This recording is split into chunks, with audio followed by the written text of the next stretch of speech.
Hello, everybody. Yes, the microphone is working. Hey, way, no technical difficulties to kick things off.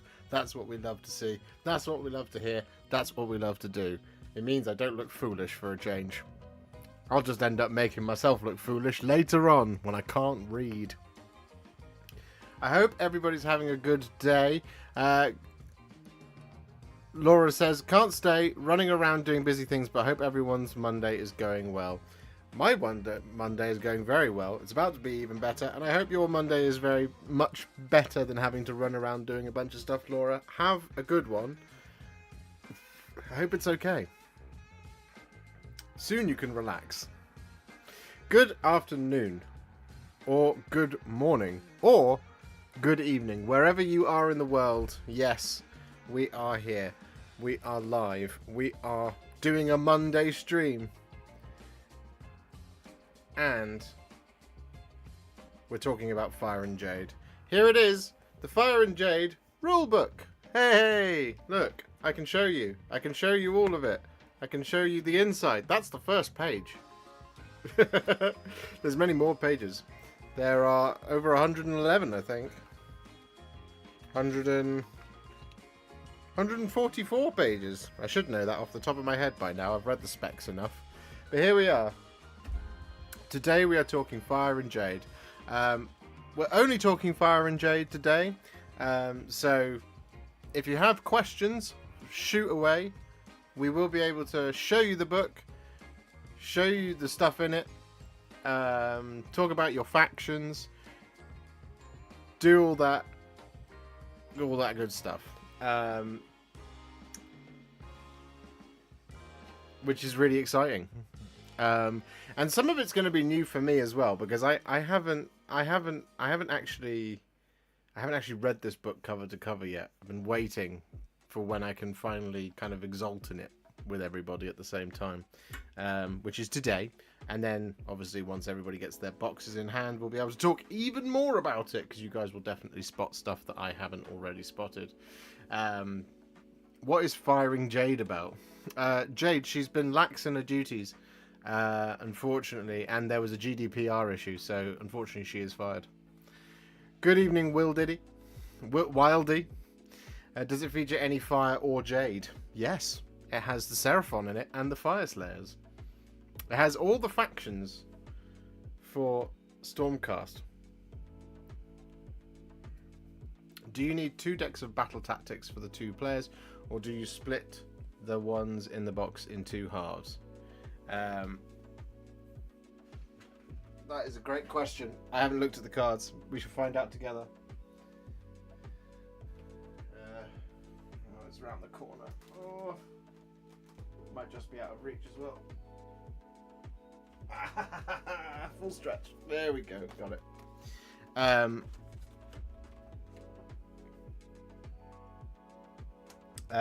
Is Fire and Jade only for Spearhead, or can you do it for big battles as well? It's only for Spearhead.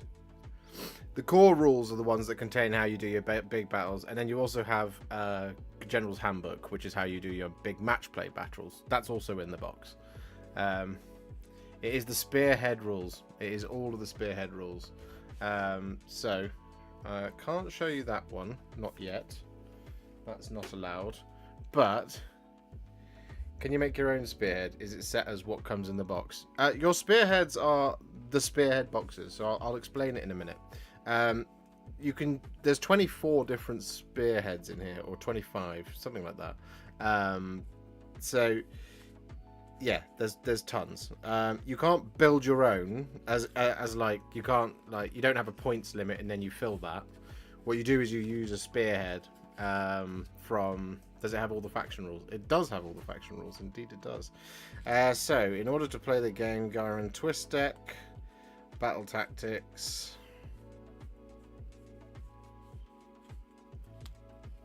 So your Gyron Twist deck is there, and then I guess 5, 6, 7, 8, 9, 10, 11, 12.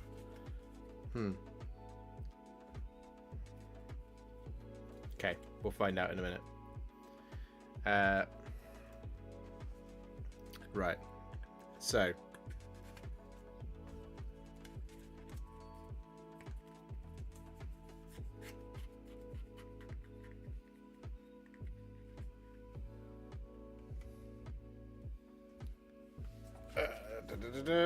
Maybe we need that as well.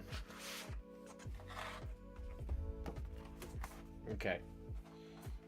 Right. So, let's go to here. So, the things you get for Spearhead are the lovely two-sided battle mat, which is this thing, which I'm unfolding before you now. Let me just do that. There you go.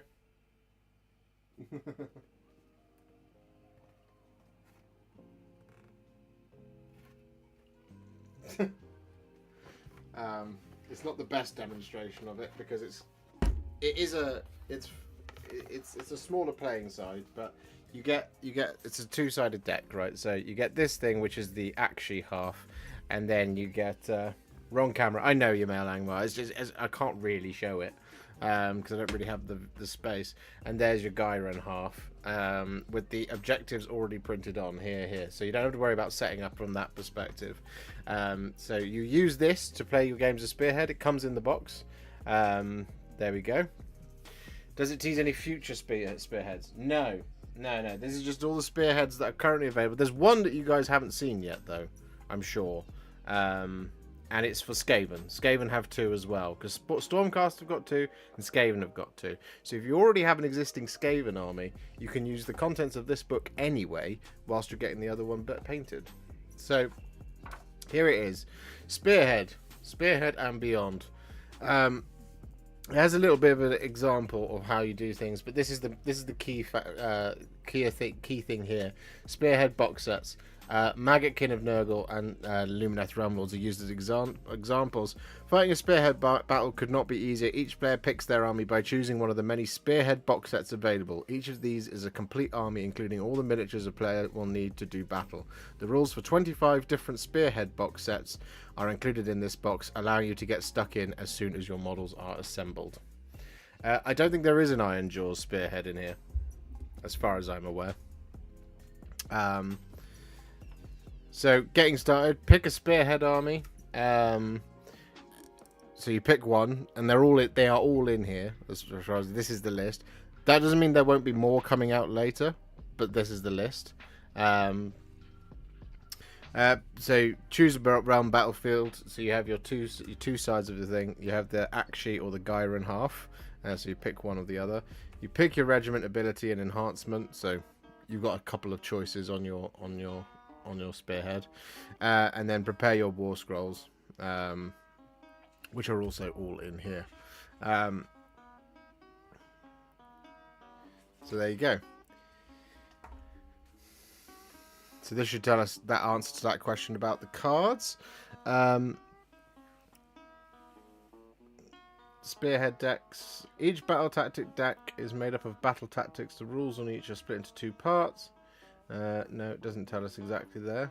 So you have the Akshi Twist deck, the Gyron Twist deck, and the Battle Tactic deck, which I guess would mean that within here, so you get these 2 different stacks, right? So you get this one, which is your Gyron Twist deck, and you get this one here, which is your Akshi Twist. I would imagine, if we just do this live now, shall we? There's the twists, and there's a deck of Battle Tactics. So the thing to check now is to see if these are the same. And if they are, then it means it's 1 each, right? I think it is, yeah. Take the flanks, take the flanks. Raid, raid. War of attrition, war of attrition. Cut off the head, cut off the head. Hold ground, hold ground. Take without warning, take without warning. The Dracothian Deus, the Dracothian Deus. The Behemat Deus, the Behemat Deus. The Ignax Deus, the Ignax Deus. Attack on 2 fronts. Attack on 2 fronts. Do not waver, do not waver. Raise, raise. There you go. So, it's a case of, you pick one of these 2, the Akshi or the Gyron twists, and then you have a deck of cards each. You give it a shuffle, and that's how you draw. But as you, but there we have it. So, that is an example of how these things work, right? So if we come a little closer, battle tactic, Raise. You complete this battle tactic at the end of your turn if there are any friendly units within 3 inches of the long battlefield edge in the enemy territory. Or you use the command. So you can't score, but you can't score and use the command. You choose one or the other when you draw these. Inspiring Presence. Declare, pick a friendly hero to use this ability. Effect, roll a dice for the rest of the turn. Add the number rolled to the control score of that hero. So there you go. That's how these work, right? So some of them like might come up like, so for example, Do Not Waver. Fall back and rally is the command on this one. The battle tactic here is to you complete this battle tactic at the end of your turn if any friendly units used a fight ability this turn and no friendly units were destroyed this turn. Alternatively, you can use the command. You declared a retreat ability, fall back and rally, used by the unit using that retreat ability. Effect, no mortal damage is inflicted on that unit by the retreat ability. In addition, after the ability is resolved, roll 1 dice for each slain model from that unit. For each 5+, you can return 1 slain model to that unit. So you see how it works? It's a case of, do you want to score the points or do you want to use the ability? Some of the abilities are more powerful than others, and some of them are less powerful than others. So called reinforcements. Forward to victory. The unit used that charge ability. Effect, you can re-roll the charge roll. So you can have a re-roll charge, or you can score the points for scoring the Ignax Deus instead, whichever is your preference. As mentioned, there is also the twist decks. The Akshi twists and the Gyron twist decks. So we'll just look at the Gyron ones for the minute because my boys, the Stormcast Eternals. Grasping Vines. So this is, you draw one of these every turn. The underdog, so whoever's losing, picks an enemy unit on the battlefield. If there is no underdog, the players roll off and the winner picks an enemy unit on the battlefield. The unit is ensnared. Until the end of the battle round, halve its move characteristic and roll 1 fewer dice when making a charge roll for that unit. So if you're losing, you get to do this. If no one's losing and you're in a tie, you roll a dice and whoever wins gets to choose this. Same for like Grandfather's Blessing. You can see there the underdog can pick one of the effects below. If there is no underdog, the players roll off and the winner can pick the effect. Nurgle's Rot. Pick an enemy unit on the battlefield. Subtract 1 from save rolls for that unit this battle round. Eroding Miasma. Pick an enemy unit on the battlefield. Ward rolls cannot be made for that unit this battle round, which is really fun. It's cool. Now, the Akshi ones are different. So here we go. Bloodmarked. The underdog picks 1 unit in each player's army that is on the battlefield to be bloodmarked. If there is no underdog, each player picks 1 enemy unit on the battlefield to be bloodmarked, starting with the active player. Each player scores 1 extra victory point at the end of the battle round if the enemy bloodmarked unit is destroyed this battle round. So this is where you're getting that variation, right? There's 1, 2, 3, 4, 5, 6. There's 6 different twists here. So 6 there, 6 there. So 12 different twists in total. And you'll play your games on either Akshi or Gyron. And then these are drawn at random. So you'll shuffle these and then you'll draw a card. That one is Reclaim Akshi. The underdog picks 2 objectives on the battlefield. If there is no underdog, each player picks 1 objective on the battlefield, starting with the active player. Each player scores 1 extra victory point at the end of their turn for each of those objectives that they control. So you can see how that could be quite a big swing. If you're behind, and you can pick the 2 objectives that you've got secured, that could be quite big. And because there's 4 turns in a game of Spearhead, you're only ever going to use 4 out of the 6 cards. So, could be that you have completely different games of Spearhead every single time. That is that, and that one is that. In fact, we shouldn't do it that way around. We should do it that way around. Does all of that make sense? Are you guys into this?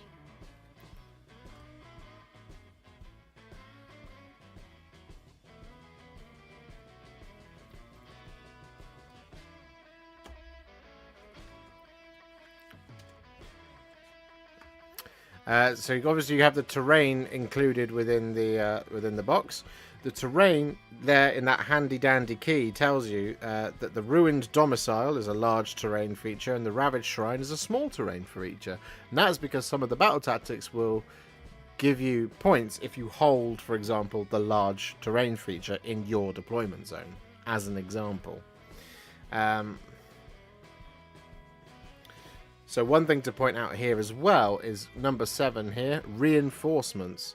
Some units have the reinforcements keyword. These units can be brought back to the battlefield after being destroyed as replacement units. If any of your units have the reinforcements keyword, you can use the following ability. Once per turn, your movement phase, call for reinforcements. Declare, pick up any reinforcements unit that has been destroyed. Set up an identical replacement unit on the battlefield, wholly within friendly territory, wholly within 6 inches of the battlefield edge, and not in combat. Each reinforcements unit can only be replaced once. Replacement units cannot themselves be replaced. So you don't have to half your unit when you bring it back. There's no other things. It's just a case of if you've got your 10 clan rats, they don't come back as a unit of 5, they come back as another unit of 10. And this right here, that's the little logo. And units with the reinforcements keyword have this icon in the top right corner of their war scrolls for ease of use. So a little recycle unit there. And there it is. There is a Spearhead battle in all its glory.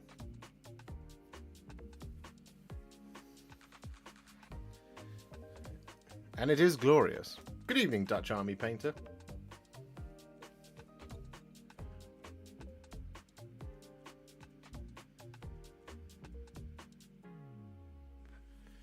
Do you know if there will be a box I can buy which has all the board / terrain / cards that I can add to my non-Skaven / Stormcast Spearhead and get playing, or will it be all individual purchases?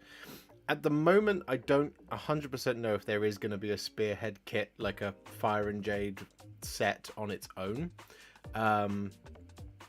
Which is, I was surprised that they didn't preview that was going to go on pre-order.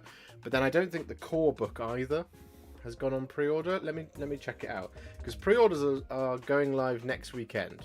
Okay, so where are we? Sunday a preview. So next week you will be able to pre-order Skaventide. This is just everything that's contained within. Yeah.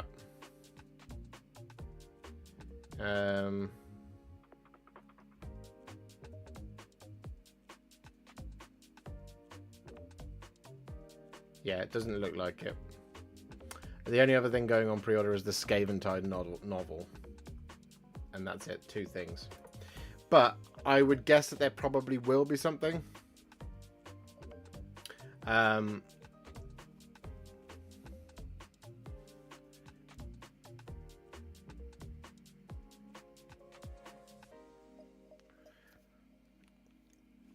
I think you're right, James Cameron Clark.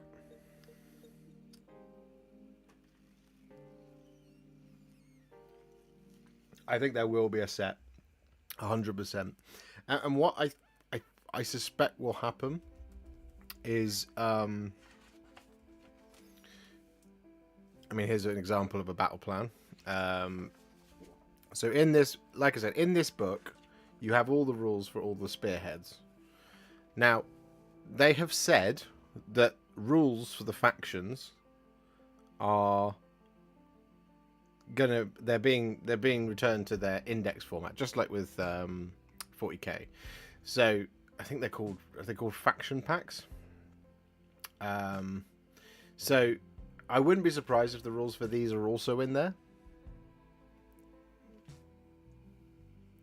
So you'll be able to see your army rules, right? But so this is an example. So here we have the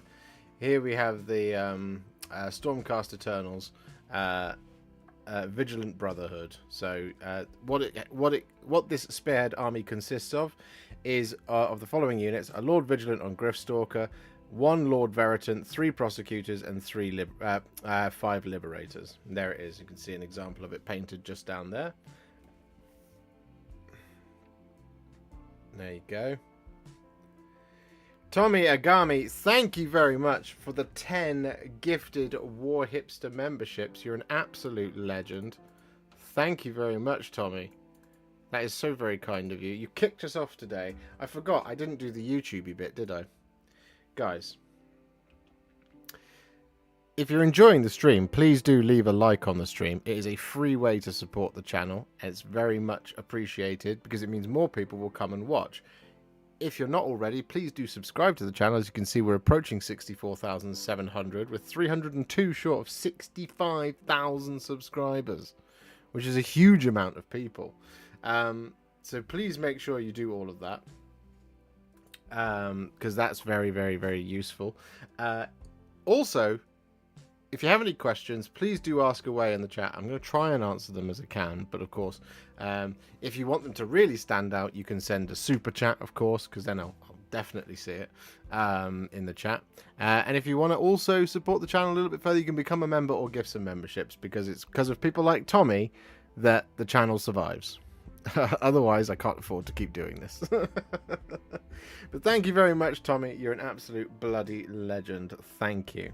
10 gifted memberships. Incredible scenes. So here we have it. So what shall we look at? Like, what factions shall we check out?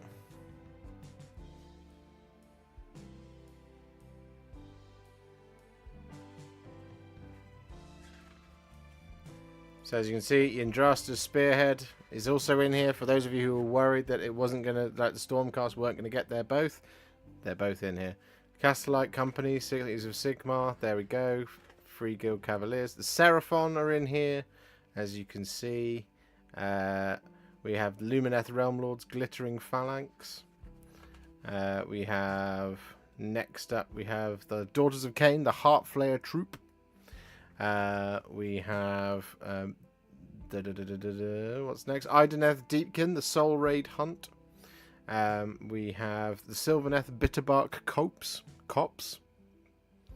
As you can see, they have the Caradron Overlord Skyhammer Task Force, which is a cool name. Skyhammer Annihilation Force. No, we don't want that. Fire Slayers Saga Axeband. We have the Skaven, the Northeast Claw Pack. So this is the one from Skaventide. There it is.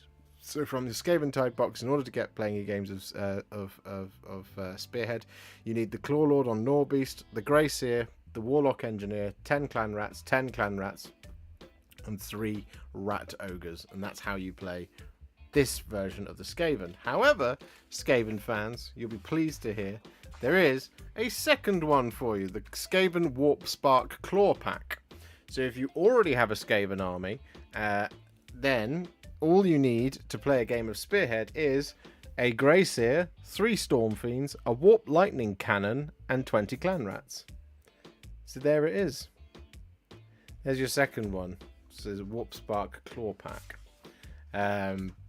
There it is. We have the Slaves to Darkness, the Bloodwind Legion. They look pretty cool. Again, same thing. It's the Spearhead box, or the Vanguard set as it is commonly known. We have the Blades of Khorne, the Bloodbound Gore Pilgrims, the Slaughter Priest, blah blah blah blah. We have the Disciples of Tzeentch, the Fluxblade Coven. We have, next up, we have the Maggotkin of Nurgle, the Bleak Host. That's a cool name. I've done that one. Hallowed Knights of Slaanesh, Blades of the Lurid Dream. I have that one to do now, courtesy of chat. You guys are the best. And as you can see, there it is. We have Ossiarch Bone Reapers, Tithe Reaper Echelon. Soulblight Gravelords, the Blood Crave Hunt. There we go. Again, it's just the contents of the Spearheads. Nighthaunt, the Slasher Host. The Flesh Eater Courts, Carrion Retainers. So hypothetically, if someone were to buy a Warp Lightning Cannon and some Storm Fiends alongside the Skaventide box, you'd have enough to field either Skaven Spearhead. That is correct. Yes.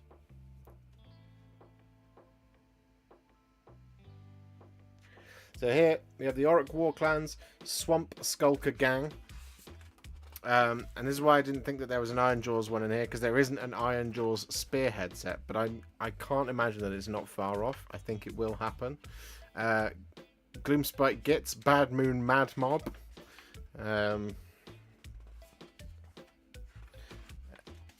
Ogre Moor Tribes, Tyrant's Bellow. Sons of Behemat, the Wall Smasher Stomp. There you go. Tommy Agami, the ones that are... Thank you very much for the 30. The ones that are showing in Blades of Khorne are the only ones I can use in Spearhead game. That is exactly correct. Right, so I'll show you the Blades of Khorne one, because you've super chatted, so you win.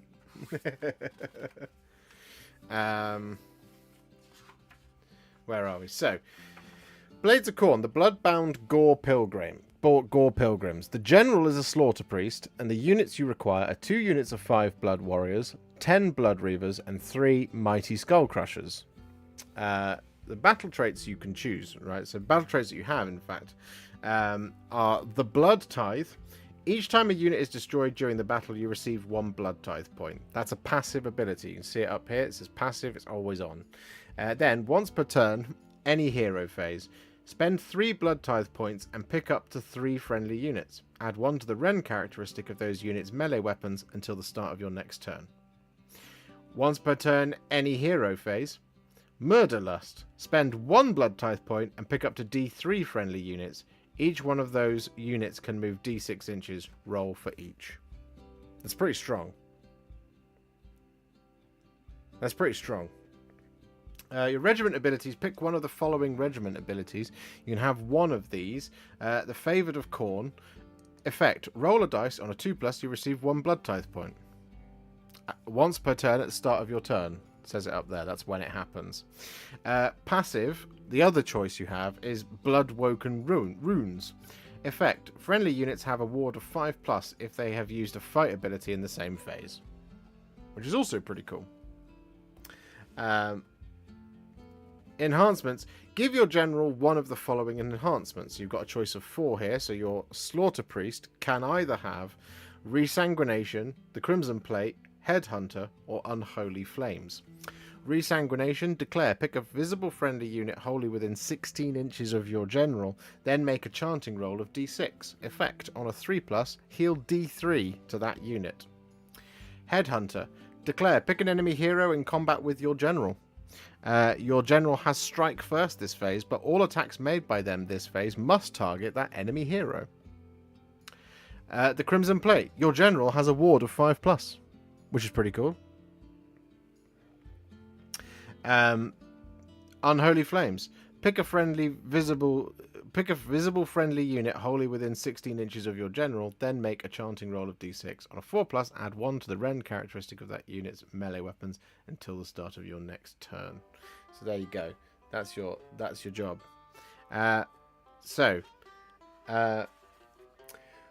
Colonel, thank you very much for being a member for 12 months. Woohoo! Made it to a year, and here is to many more. Thank you for all that you do for this community, Josh. Colonel, you are very welcome. Thank you for all that you do for chat and for the channel, because you're incredible.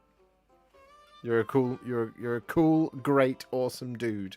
So thank you very much. So one thing to point out here about the Khorne, the Bloodbound, the Blades of Khorne, is there's your Slaughter Priest, there's your Mighty Skull Crushers, there's your Blood Warriors, and there's your Blood Reavers. And your Blood Reavers are reinforceable. So you're actually playing with 2 units of these. So 1, 2, 3, 4, 5, plus one of these is 6. Because this is the reinforceable unit. Frenzied Devotion. If this unit is within 8 inches of your general, you can return D3 slain models to this unit. Now, if you need to generate some Blood Tithe, here's a cool little tactic for you guys. Spearhead fun times. One of the changes to the main rules in Age of Sigmar is that if you want to retreat, unless you have an ability that explicitly stops it from happening, when you retreat, you take D3 mortal wounds. Okay? It's to encourage people to stop retreating. However, if you've got one Blood Reaver left, just 1 Blood Reaver left, and you want to bring back in those 10 Blood Reavers, just retreat from combat. You'll take a mortal wound, it'll kill a guy, and then you bring back the next unit. Job's a good one, and you've generated a Blood Tithe point. That's not too bad, is it? That's pretty good. So there you go. That is the Blades of Khorne. That is how they work. The Blood Warriors. Each time a model in this unit is slain, you can pick an enemy unit in combat with this unit and roll a dice. On a 4+, inflict 1 mortal damage on that enemy unit, which is pretty cool. As you can see, all of the keywords are really simplified. The loadouts are really simplified. So just the Gorax and Gore Fists over here. The Reaver Blades here. The Bloodglaive, Juggernaut's Brazen Hooves, and the Hackblade and Wrathhammer over here. You've just got infantry, reinforcements, infantry, cavalry, hero priest, infantry. And then what the slaughter priest, for example, can do is all on his war scroll.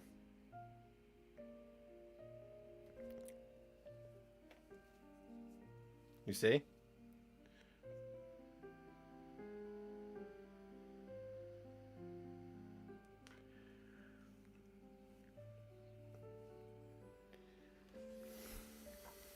Ten. I thought you play only 2.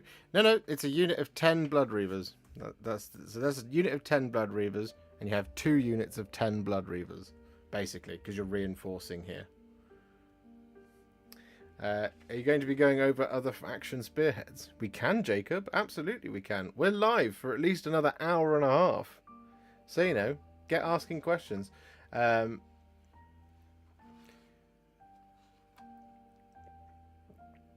Could you read the number of attacks that the Chaos Lord on foot Slaves to Darkness has, please? Does the book have anything for Iron Jaws? It does not, James. But thank you very much for being a member for 6 months. You're incredible. You're an absolute legend. No, it doesn't have anything for Iron Jaws in here. But it will come in the future. They've said it's coming in the future. I reckon it will come probably 6 months down the line, maybe. You've got to wait for their battle tome to come out, I think.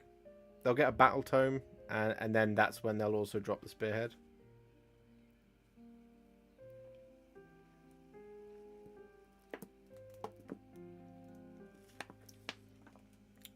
Did they forget to include Legion of the Damned? Yes, they wouldn't be in here. Chaos Lord. The Chaos Lord has 5 attacks, 3+ to hit, 3+ to wound, rend 1, damage 2, crit mortal. It also has Favoured of the Pantheon. Roll a dice on a 4+. You can roll on the Eye of the Gods table for this unit. That sounds exciting. Iron-Willed Champion. Pick a friendly unit wholly within 12 inches of this unit to be the target and roll a dice. You cannot pick this unit.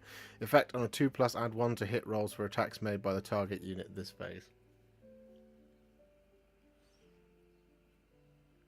Good evening, Critical Focus channel, and good evening, Low Cannon. And Captain Mannerings has been a member for 14 months, says, ooh, I got one too. Warhipster equals legend. You guys are the legends. You guys are the real legends. Does it show the Gloomspite Gitz trolls? It does. It does. We can go to Gloomspite Gitz if that's what you'd like to go and look at next.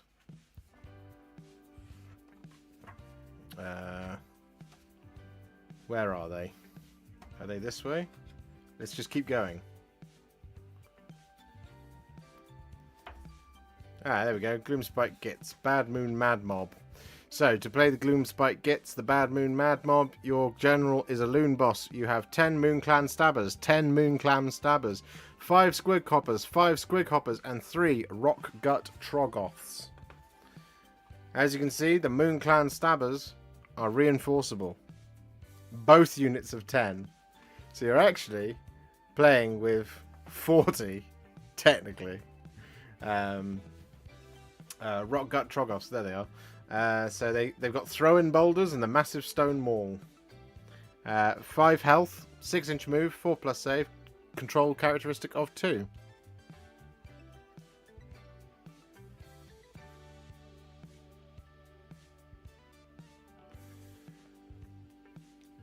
I'm with you there, Angel Dubry.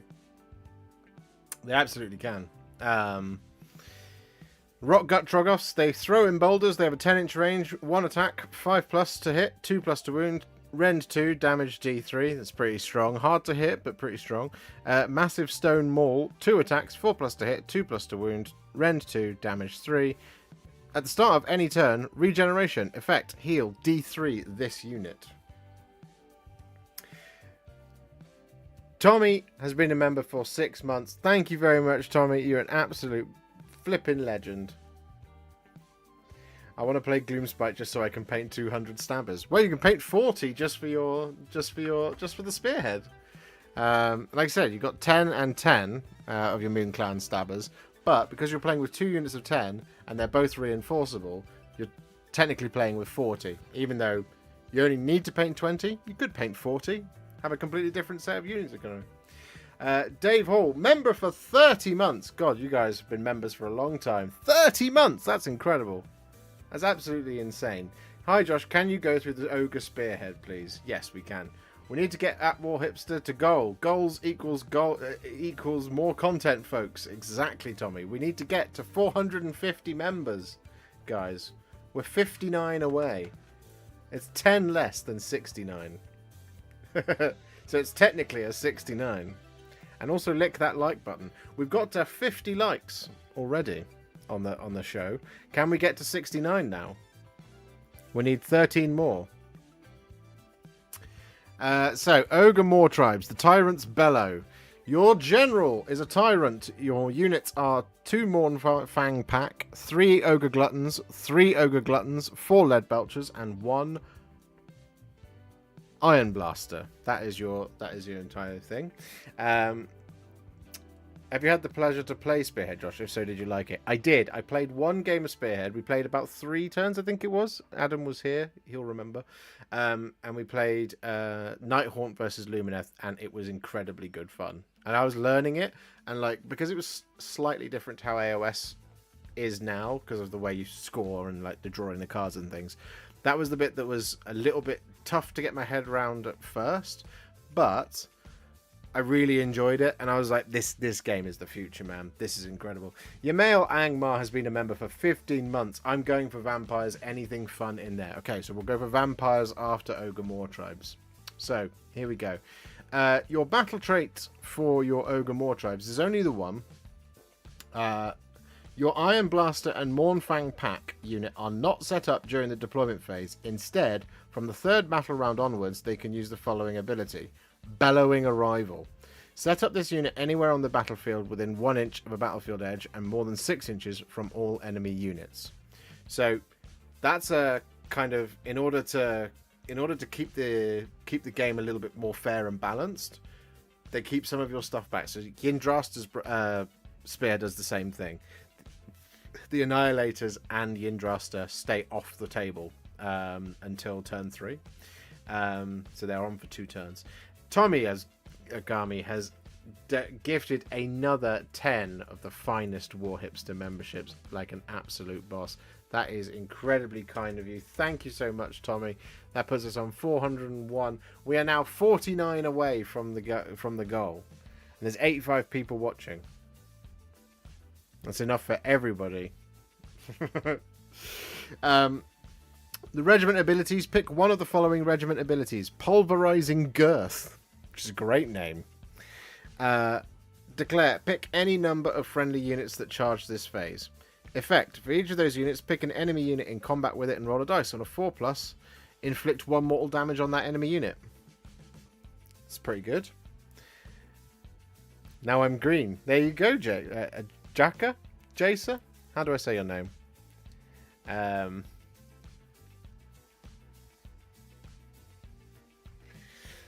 Bred for toughness. Add 1 to the health characteristic of your Iron Blaster and your Mournfang Pack. It's not bad. This one I think is probably better. But your enhancements. Give your general one of the following enhancements. Long Strider. Your general has a move characteristic of 8 inches instead of 6 inches. Booming Roar. Any combat phase. Roll a dice. On a 4+, subtract 1 from hit rolls for attacks made by enemy units this phase while they are within 9 inches of your general. Once per battle, reaction. Opponent declared an attack ability and targeted your general. Flask of Stonehorn Blood. Your general has a ward of 3+ this phase. That is...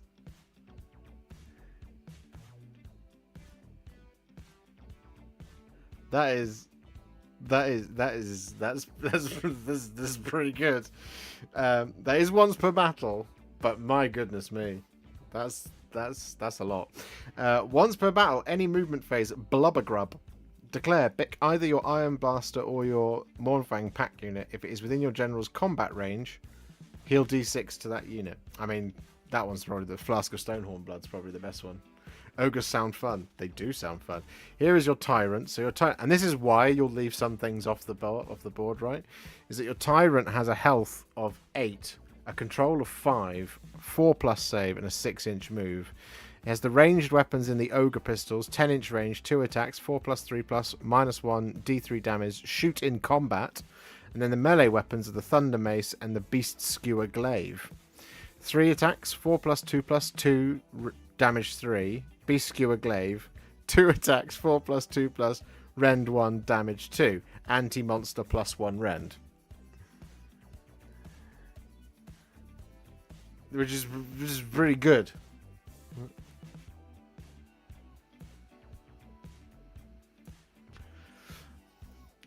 So given us that this one turns up late, 18-inch range on the Iron Blaster cannon.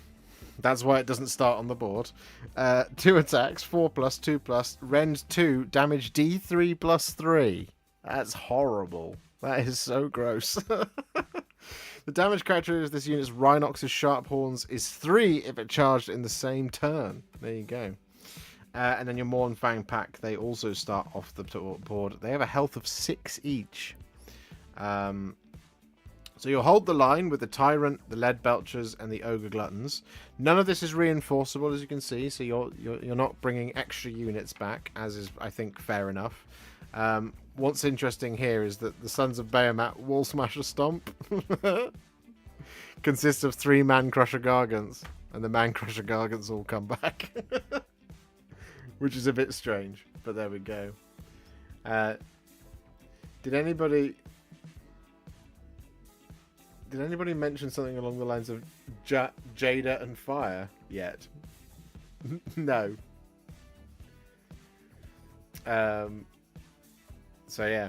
What was the next one? It was vampires you guys wanted to have a look at. Let's find the vampires then. Oh, there we go. Soulblight Gravelords. Here we are. So, your Soulblight Gravelords Blood Crave Hunt.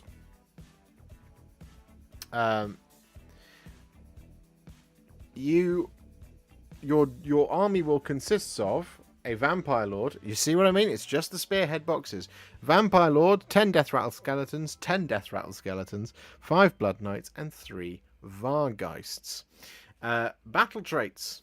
Death's Descent. Your Vargheists unit is not set up during the deployment phase. Instead, from the 3rd battle round onwards, it can use the following ability.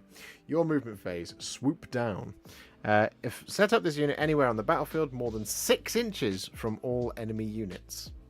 So that's pretty close. The Hunger.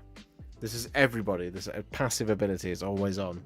Effect. Each time a friendly vampire unit uses a fight ability, after all of its attacks have been resolved, heal X. That vampire unit, where X is the number of damage points allocated by those attacks. Which is pretty cool.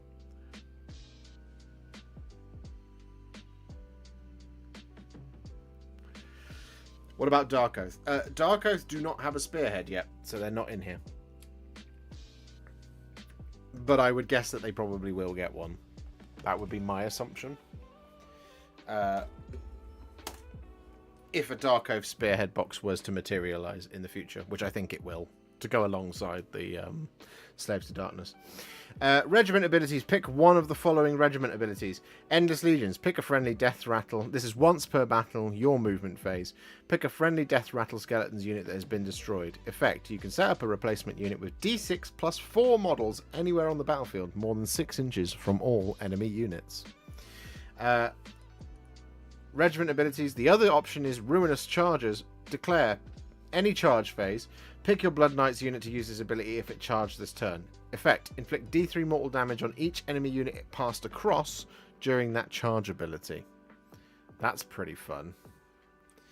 That's pretty fun. The enhancements, the choices are, you've got 1 of 4. Once per battle, reaction, you declared the Skeleton Legion ability for a unit within 9 inches of your general. Add 1 to each Legion roll made for that unit, which we'll find out what that is in a minute. Aura of Night is the other one. Passive. Ignore negative modifiers to save rolls for shooting attacks that target your general. Once per battle, your movement phase, Cloud of Bats, your Vampire Lord dissolves into a swarm of bats before reappearing elsewhere. Effect. Once per battle in your movement phase, remove your general from the battlefield and set them up again anywhere on the battlefield more than 6 inches from all enemy units.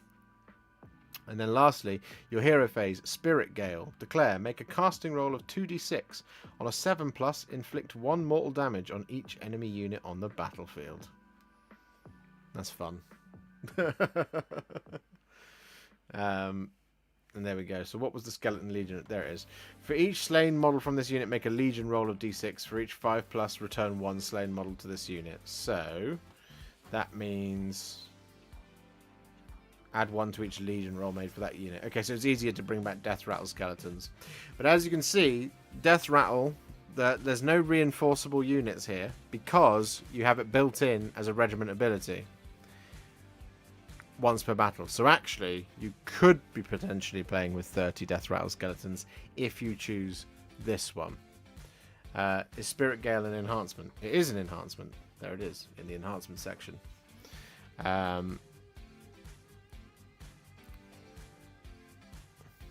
There you go.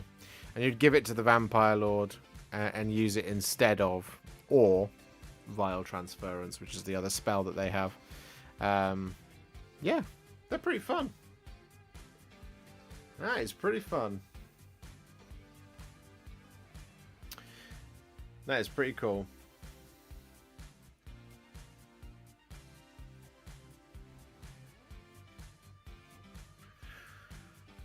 Can you make a viable all vamps list in AOS? Yeah, you can. Yeah. All Blood Knights and a Skirgan Trueblades and Vampire Lords and a Vampire Lord on a Terrorgeist. You absolutely can do it.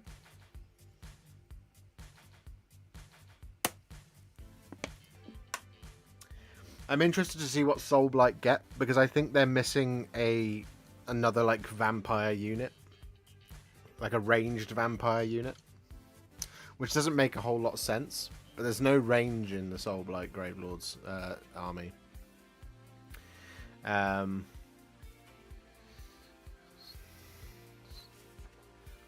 You guys want to see the Stormcast next? You want to see Yndrasta's Spearhead, is that correct? There's Yndrasta's Spearhead. So Yndrasta's Spearhead consists of Yndrasta, the Celestial Spear, a Knight Vexillor, 3 Annihilators, 5 Vanquishers, 5 Vanquishers, and a Stormstrike Chariot. Battle traits, you only get 1. Yndrasta and your Annihilators units are not set up during the deployment phase. Instead, from the 3rd battle round onwards, they can use the following ability. Set up this unit anywhere on the battlefield more than 6 inches from all enemy units. Regiment abilities, pick one of the following. Drive them back. Pick any number of friendly units that are both contesting an objective and in combat. End of any turn, sorry. Effect, each of those units can make a pile-in move, which is detailed in the core rules. For each unit that did so, pick an enemy unit within 1 inch of it and roll a dice on a 4+, inflict 1 mortal damage on that enemy unit. Or, defend to the last. Effect, friendly units have ward of 6+ while they are contesting an objective you control. Which is nice. That's probably the better one. The enhancements, the Prime Huntress. So you give your general one of the following enhancements. So Yndrasta can take one of these 4 here. The damage characteristic of Thengava, Yndrasta Spear, is 2d6 for attacks that target a monster. Dazzling Radiance, pick your once per battle in your movement phase. Pick your general to use his ability if they were set up this phase. You can return 1 slain model to each friendly unit wholly within 12 inches of your general, which is pretty good. Passive, strike with the Tempest's Rage. Effect, your general has strike first if they charged in the same turn, which is cool. And then once per battle, any combat phase, Hawk of the Celestial Skies. Effect, until the end of the phase, add 1 to hit rolls for attacks made by friendly units while they are wholly within 12 inches of your general. When the units are split up like 5 and 5, can they be legally combined in this game mode, or is it always to be split up? So you would have them as being split up, But as you can see down here, they've built it as there's 5 vanquishers there with the musician, and there's 5 vanquishers there with the banner. So it's a unit of 10 that they've built, and then they've split it in half to use in Spearhead. But there's nothing stopping you from doing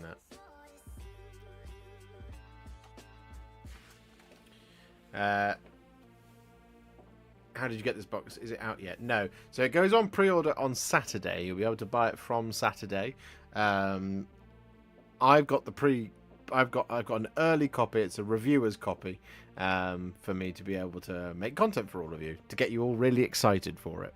Or if I was, had a different agenda, to tell you how bad it is. But I actually genuinely think it is incredibly great.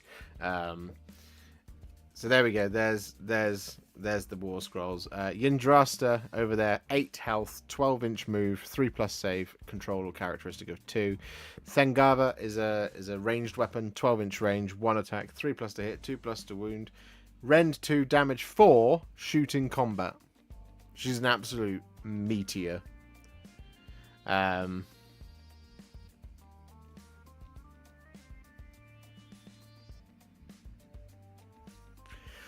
Do we think they have enough in stock? I absolutely think they do, yeah. You'll be able to get... I think they'll make as many copies of this as they did of Leviathan.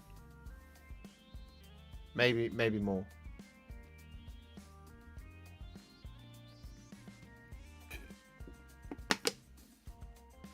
Josh has stolen people's allocations.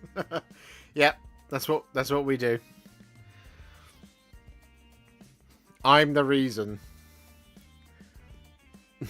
that nobody will be able to get a copy of it. It'll be easy to get a copy of this, I'm pretty certain. Just make sure that next Saturday you are raring to go at whatever time it goes live in your local area. So in the UK, make sure you're raring to go at 10 a.m.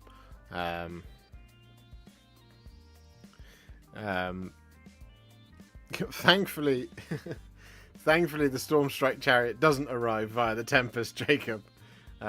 You deploy this. So you deploy this, these, and these.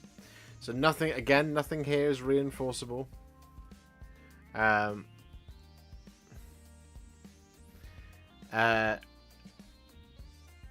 Which is different to the other one, because the other one, the Vigilant Brotherhood, the Liberators, and the Prosecutors are reinforceable. But here, you deploy the 2 Vanquishers, the Vexilla, and the Stormstrike Chariot, and then you wait for the Annihilators and the Yndrasta to turn up, because they are really strong. So it's a case of your opponent has to outscore and outdamage you before they arrive to be able to deal with them. Because otherwise, it's going to be hard. But it shouldn't be too difficult, because there wasn't anything in here that was like, give them a 2+ save, which is cool. You got a ward of 6+, while contesting an objective you control. So if you already control it and you're contesting it, you get the 6+. But if you're trying to contest the objective that your opponent holds, you don't get the ward of 6+. It's very defensive. Gotta go walk the dogs. Be right back. See you in a minute, Adam. Have fun on the walk.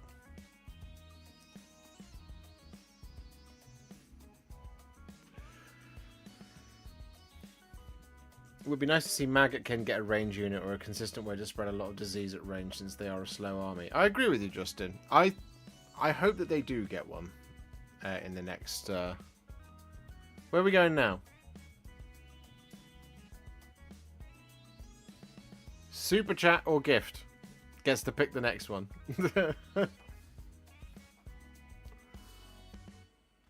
Sylvaneth. Alright. We'll make our way to Sylvaneth, unless somebody drops a...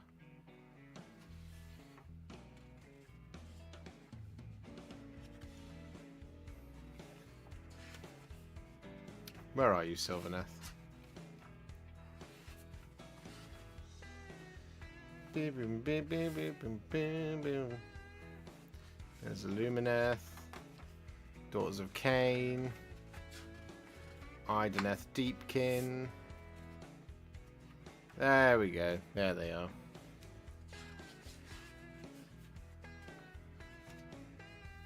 Do you have access to the new indexes? Curious if Pontifex got a nerf. I don't know.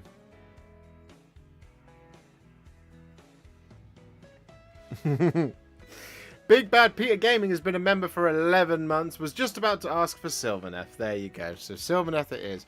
The Bitterbark Copes. Or Cops. How are you supposed to say that? I can't remember.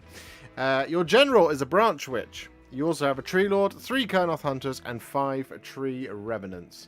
Travis has super chatted $9.99 for the Swampy Orcs. Okay, so Sylvaneth, and then we're going to go for the what they call Cruelboys.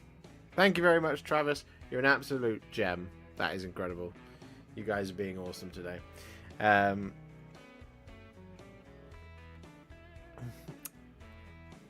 So, Sylvaneth. Once per turn, battle traits. Once per turn, at the end of any turn. Ley lines. Heal 1 to each friendly unit that is within 3 inches of any terrain features. Once per turn, end of any turn. Strike and fade. Pick a friendly unit that used a fight ability this turn and is within 3 inches of any terrain features, then roll a dice. Effect. On a 2+, remove that unit from the battlefield and set it up again so that each model in the unit is within 3 inches of any terrain features and more than 6 inches from all enemy units. So it's very familiar, right? It's very familiar to how Sylvaneth work now, currently. Regiment abilities. Pick one of the following regiment abilities. You have Vengeful Spirits of the Land or Walkers of the Hidden Paths. So, declare. Pick an enemy unit that is contesting once per turn, end of any turn. I've got to remember to keep reading that. It's right here at the top. Once per turn at the end of any turn. Pick an enemy unit that is contesting an objective and roll a dice. Effect. On a 4+, inflict D3 mortal damage on that enemy unit. That's one. The other option you have is Walkers of the Hidden Paths. Once per turn, in your movement phase, declare, pick a friendly unit that is within 3 inches of any terrain features and not in combat. Effect, remove that unit from the battlefield and set it up again more than 6 inches from all enemy units. That unit cannot use move abilities for the rest of the phase. Which is nice. Enhancements. Give your general one of the following enhancements. You have a choice of 4. Regrowth. In your hero phase, pick a friendly unit wholly within 18 inches of your general to be the target, then make a casting roll of 2d6. On a 5+, heal d6 on the target. Your hero phase. Tree Song. Pick a friendly visible unit wholly within 12 inches of your general to be the target, and then make a casting roll of 2d6. So 2 spells. Effect. On a 7+, add 1 to the Ren characteristic of the target unit's melee weapons until the start of your next turn. The other two are passives. Passive Gnarled Warrior. Ignore negative modifiers to save rolls for your general. And the other one is Seed of Rebirth. Effect. If your general would be destroyed before removing them from play, roll a dice. On a 3+, your general is not destroyed, and any remaining damage points inflicted on them have no effect. Then, heal 1 on your general. That's pretty cool. That's pretty cool. So there you go. Tree Revenants, reinforceable, so they're coming back. Your Branch Witch is your general, who has a spell, Verdurous Harmony. Your hero phase, pick a visible friendly unit wholly within 18 inches of this unit to be the target, then make a casting roll of 2d6. On a 7+, you can return 1 slain model to the target unit. If you picked a Tree Revenants unit, you can return D3 slain models instead of 1. So you can bring back a Kurnoth Hunter, or you can bring back D3 Tree Revenants. And you only have 5 Tree Revenants, but they are coming back. So there's a way to keep them around.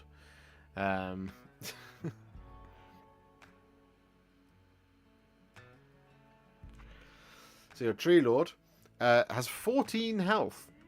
Good gracious. 3+ save, a 5-inch move, and a control of 5. The Strangle Roots is a ranged weapon here. 10-inch move, 3 attacks, 3+, 2+, -1, damage 2, shoot in combat. The Sweeping Blows, 5 attacks, 4+, 2+, rend 1, damage 2. Ground Shaker, oh, and the Massive Impaling Talons as well. 2 attacks, 4+, 2+, 2, damage 3. Whilst this unit has 10 or more damage points, the attacks characteristic of its Massive Impaling Talons is 1. It's one thing to point out. Why Tree Lord is not the general is neither Lord. No, this is not the Tree Lord Ancient. It's just a Tree Lord. The Branch Witch is the character. This isn't a character, I don't think. It's just a monster. the Kurnoth Hunters over here. They have an 18-inch range on their bows. Whilst this unit is contesting an objective, friendly units contesting that objective have a ward of 6+. Very familiar to how they work now. Tree Revenants. They have Martial Memories. Pick one of the following effects to apply to this unit this phase. Add 1 to hit rolls for attacks made by this unit, or add 1 to save rolls for this unit. 5+ save, health of 2, 6-inch move, objective control of 1. So they've got 2 wounds each, the Tree Revenants. It's interesting. There you go. Travis. So there you go. That's Sylvaneth. Kurnoth Hunters with bows are going to be menacing at 18-inch range. They'll be able to hit you wherever you want. Travis asked for Cruelboys. The cruelest of boys. Let's have a look at the Cruelboys, shall we?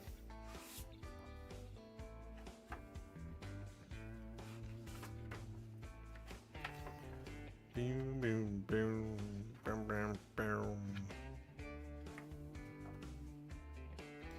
Where are you, Cruelboys? Are you here? Yes. So there you go. Swamp Skulker Gang.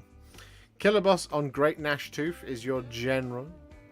1 Merc Knob with Belcher Banner. 3 Man Skewer Bolt Boys. 5 Gut Rippers. 5 Gut Rippers. And 1 Beast Skewer Killbow. So your Gut Rippers are split into 2 units of 5 here. Once per battle, any combat phase. Cruelboys War. Pick your general to use his ability, then pick another friendly unit wholly within 12 inches of them to be the target. Your general and the target have strike first this phase. That's pretty strong. That's pretty strong.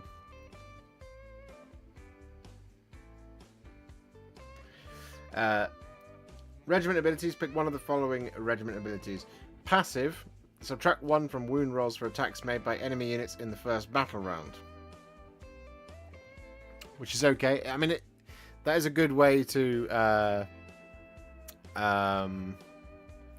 that is a good way to dissuade first turn charges. Can you compare any unit in Spearhead with the full game equivalent in the previews? Only if they've already previewed those units. Justin Ward, thank you very much for the $5. Maggotkin of Nurgle. We shall look at the Maggotkin of Nurgle next then. Regiment abilities. Pick one of the following regiment abilities. We've done that one. Start of the first battle round covered in mud. Declare. Pick a friendly unit to use this ability. Effect. In this battle, that unit is not visible to enemy models that are more than 12 inches away from it. Again, dissuading that first turn combat. Enhancements. Give your general one of the following enhancements. Egomaniac is a passive ability. If any other friendly units are within your general's combat range, before you allocate damage point to your general, roll a dice. On a 4+, you must allocate that damage point to one of those units instead. So you can kill a Gut Ripper instead of yourself. Once per turn in your hero phase, Cunning Plan. Pick a friendly unit wholly within 12 inches of your general. Effect. If that unit uses a retreat ability this turn, no mortal damage is inflicted on it, and it can still use shoot and or charge abilities later in the turn. So again, that's pretty strong. Depends on whether we have any reinforceable units. We do not have any reinforceable units, so that one's pretty good. Once per battle, enemy movement phase. Mork's Eye Pebble. Effect. In the next shooting phase, friendly units have a ward of 5+ while they're wholly within 12 inches of your general. Damn. Once per battle, any combat phase. Eye Biter Ash. Declare. Pick an enemy unit in combat with your general and roll a dice. Effect. On a 1 to 4, subtract 1 from hit rolls for attacks made by that unit for the rest of the phase. On a 5+, subtract 1 from hit rolls for attacks made by that unit for the rest of the battle. That's not bad. That's pretty fun.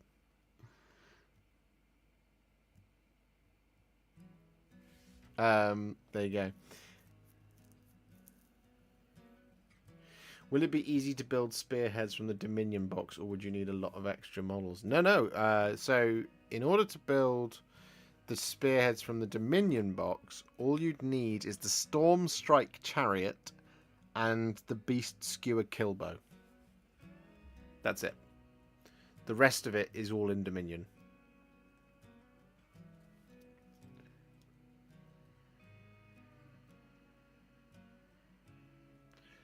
Well, there you go. That's your Cruelboys. Pretty fun. The Beast Skewer Killbow is nuts because it has... oh, you'd need Vanquishers. You do need the Vanquishers. They're the ones with the swords. I think, though, some people would be like, oh, you can just use the Vindictors instead.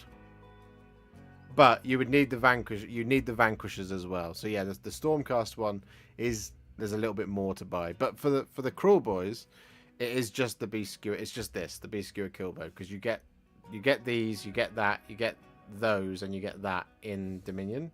For Dominion, otherwise you get... so from Dominion box you would get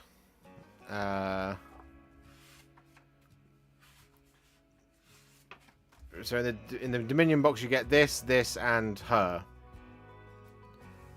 So you need that and that. Sorry. Elekman is completely right there. So you need the Vanquishers. But you could probably get away with using the Vindictors as proxies, to be honest. So there we go. Where were we going next? Maggotkin of Nurgle. That's where we were going next. The Maggotkin. There they are. Hey, it's one I've painted. So your general for the Maggotkin is the Spoilpox Scrivener. Your units are your Puscoil Blightlords split into 2 units of 1 Puscoil Blightlord. Your 5 Putrid Blight Kings, and then 2 units of 5 Plague Bearers. Your battle traits, there is a lot going on here. The Infectious Host, one of your Puscoil Blightlords and one of your Plague Bearers units are not set up during the deployment phase. Instead, from the 3rd battle round onwards, they can use the following ability. Demonic Summoning. Effect, set up this unit anywhere on the battlefield more than 6 inches from all enemy units. Okay, so you're keeping 2 units back out of your 1, 2, 3, 4, 5, 6. Yeah. Diseased, passive. Each time an attack made by a friendly model scores a critical hit, you receive 1 disease point to a maximum of 7. End of any turn, Nurgle's Embrace. Effect, spend any number of your disease points. For each disease point you spend, pick an enemy unit that is in combat with any of your units and roll a dice. On a 4+, inflict 1 mortal damage on that unit. You can pick the same enemy unit more than once.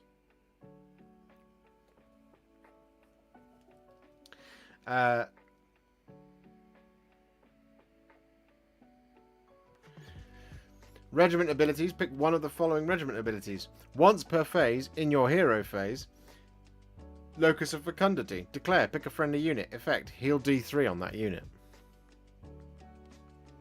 That's alright.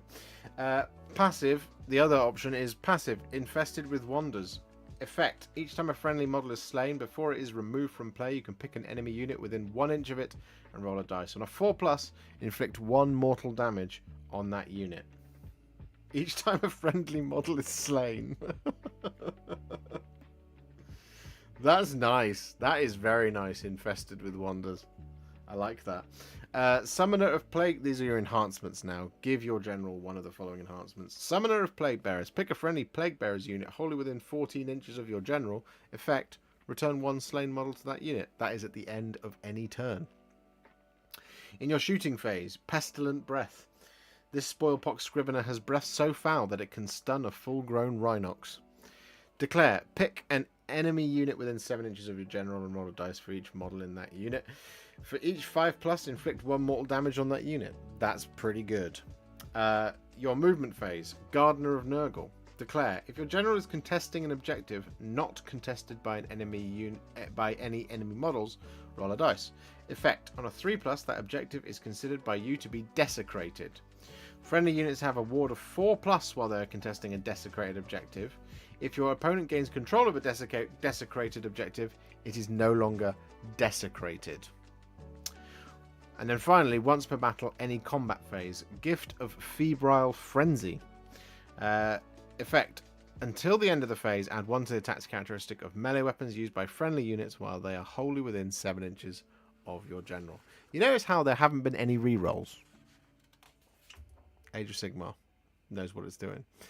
There it is. There's your Spoilpox Scrivener, your Putrid Blight Kings, your Plague Bearers, and your Pasquale Blight Lords. So, again, no way to reinforce here.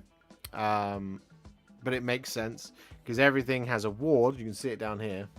I'll just do that. See a little bit better.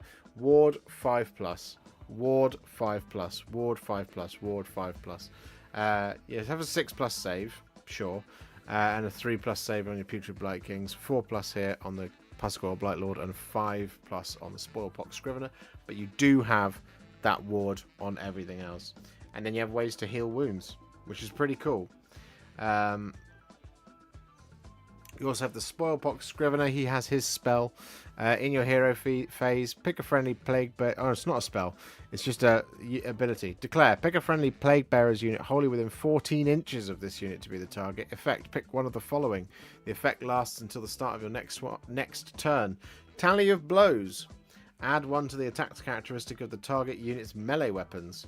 Or recorded stamina. Add 1 to save rolls for the target unit. That's nice. I like that. Pasquale Blight Lords are insane. They've got 8 health each. 2 wounds each on the Plague Bearers. 3 wounds each on the Putrid Blight Kings. They're tough. Their saves aren't great, but they've got the wards and they've got a lot of wounds. That's very good.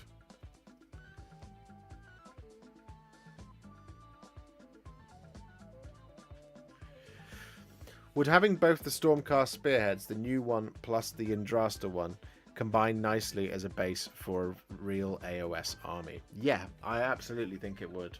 I think based on how armies are built for AOS 4, you have more than enough to get a really good set of miniatures together for a very good core of an army.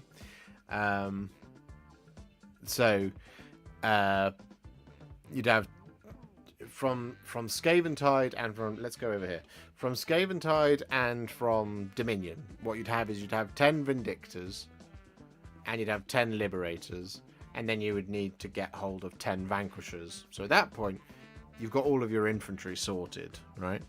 You then have the Reclusians, the Annihilators, the Prosecutors, and the Praetors, so more specialist infantry for dealing with bigger threats. Yndrasta for dealing with monsters. She's an absolute weapon for dealing with monsters.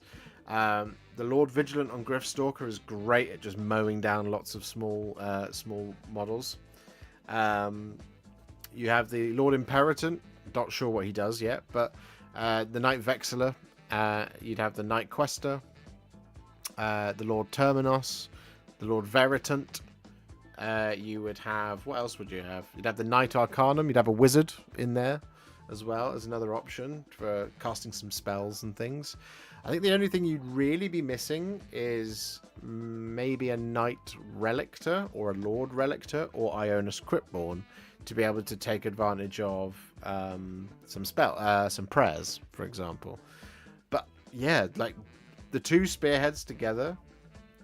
And of course, the way that you buy them. So you can either, if you've got Dominion, you're already well on the way, or you buy the Spearhead box plus Skaventide. You're looking at a really decent core of a Stormcast army. I would hazard a guess that you're probably somewhere in the region of, you're probably at around about, what have they said? They've said Skaventide is like 1250. So you're definitely in the region of having a full army ready to go. You also have the Stormstrike Chariot, which is very good. The Lord Veritant is a priest already. Is it?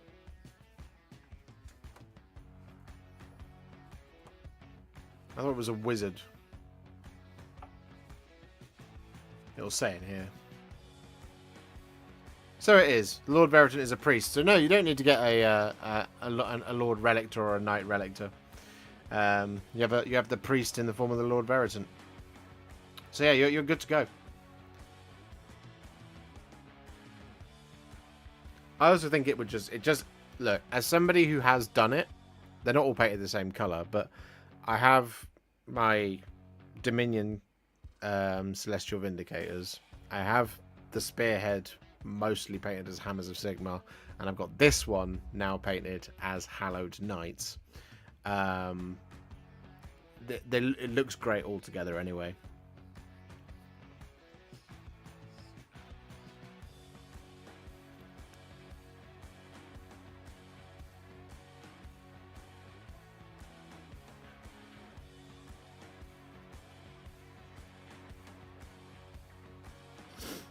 Yeah, I think it would look like a sick army, absolutely. You definitely have a really great core, and then you just wait for the multi-part release and we see what happens in the future, because the Knight Azeroth is coming. We've all seen that. That's exciting. That's cool stuff. And we don't know what else is coming. There will be more stuff on the way. I have no doubt. I think there will be a new cavalry unit. I said to Adam the other night, I think maybe you might get something like Reclusians on Gryffstalkers or something like that. It would make sense if you got a unit to accompany the Lord Vigilant. Would make sense to me. Knight Azeroth to accompany prosecutors. I'm hoping the Lord Celestant gets a bump in terms of a new model. That would be really cool. But yeah, I mean that. Look, I mean that is but a taste of what is in here for Spearhead, and as you can see, it's everything is in here. Okay, there's a couple of things missing, so like there's stuff that doesn't have Spearheads currently. So stuff like the Iron Jaws, we don't know what's going to happen with them. Maybe the Dark Oath are going to get a Spearhead as well. We don't know. They're not in here. So who can say? But this is I think if we all invest, or if we all enjoy this and we all think it's as good as I suspected it is, having played it once, and just reading through it, I'm like, yeah, these are going to create some really interesting, really fun games of Age of Sigmar. And I think you can play the same game against the same opponent with the same Spearhead 2 or 3 times and have a different outcome each time. Is my thinking, which is just really interesting, and it's really encouraging. It's very, very good. So I think if we're all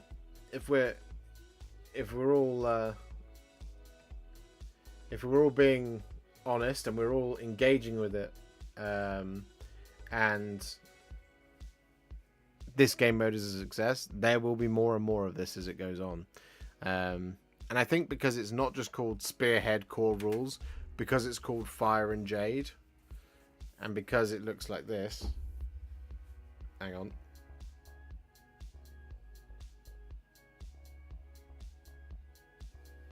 Okay, well, it's not going to focus, but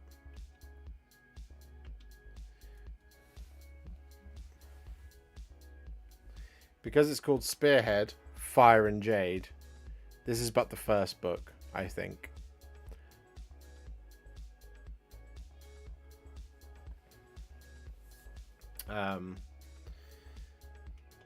Are there rules for Iron Jaws? There are not in here, no, Joseph. There isn't a Iron Jaws Spearhead yet. But this is the first book. There's definitely going to be more. Not sure if you answered this while I was hauling boxes, but what is your hot pick Spearhead and your sleeper? That is a good question. I think my daughter plays Daughters of Khaine. Are you help to show those real quick? Yeah, we can do that. Good evening, Ishmael.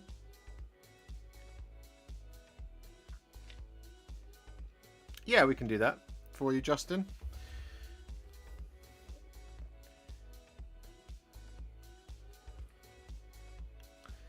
I think, I mean, of my favourite ones, I think. Well, so okay, let's do Daughters of Khaine, and then we'll look at it. Daughters of Khaine, the Heartflayer Troop, however you say it. Your general is a Melisai Iron Scale. You have 2 units of 5 Witch Elves. You have a unit of 5 Doomfire Warlocks and 5 Bloodstalkers.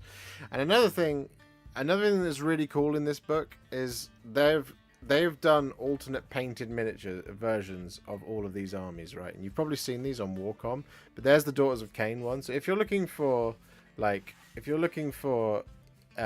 inspiration once you get this book in your hands, you have things like, you know, this Lumineth Realm Lords, and they've all credited who did them, for example. So graphic designer Emma painted this version of it, of the Serafon Starscale Warhost. Studio photographer Adam painted his Castellite company in the proud livery of Settlers Gain and Hish. There you go, as you can see. The Stormcast Eternals of studio editor Steve bear Sigmar armor with obsidian trim. The gemstone also features on their base, giving them a dark and foreboding appearance. So there's just really cool stuff in here. But there we go. Daughters of Khaine, the Heartflayer Troop. Battle Rights. Blood Rights. At the start of each battle round, all friendly units gain the Blood Rights passive ability that corresponds to the current battle round number, as shown in the table on the right. Units keep all Blood Rights abilities gained in previous battle rounds. So, these increase and you keep them all, right? So in turn 1, add 1 to run rolls for this unit. In round 2, Headlong Fury, add 1 to charge rolls for this unit. In turn 3, Zealot's Rage, add 1 to hit rolls for combat attacks made by this unit. And in round 4, add 1 to wound rolls for combat attacks made by this unit. Your regiment abilities, you have 2 to choose from. Murderous Epiphany. All friendly units gain the Blood Rights passive ability they would have gained at the start of the next battle round. They keep this ability for the rest of the battle, but they do not gain it for a second time at the start of the next battle round.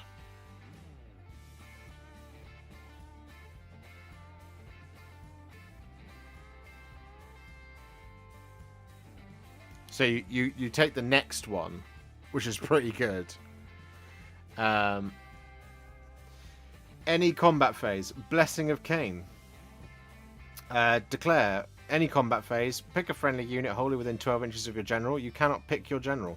Effect. Add 1 to ward rolls for that unit this phase. That's fun. I like it. Bathed in Blood is your first enhancement. It's passive. Each time a model is slain by your general, heal 1 for your general.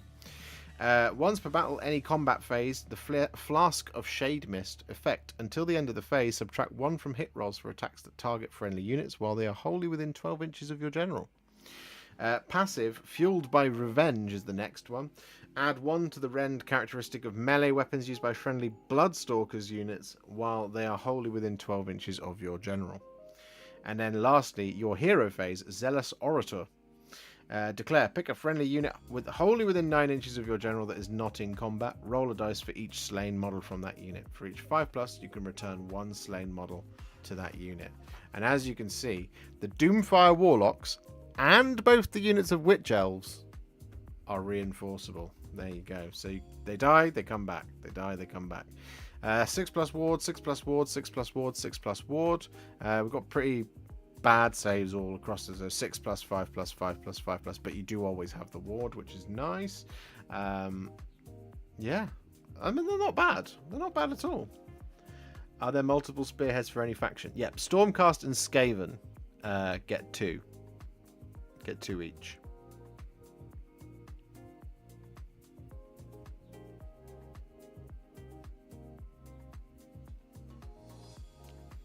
That was quicker than I thought. I had to pick my lovely wife up from hospital. She had knee replacement surgery on Saturday. Oh, goodness gracious me. I hope she's okay. She's recovering. My mum had both her knees replaced.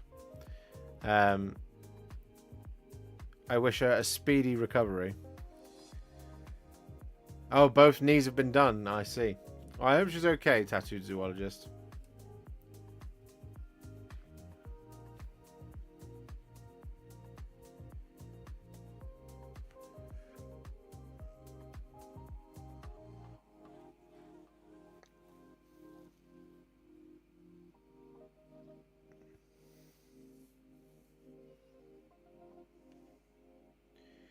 Can you make both Skaven spearheads out of the new box?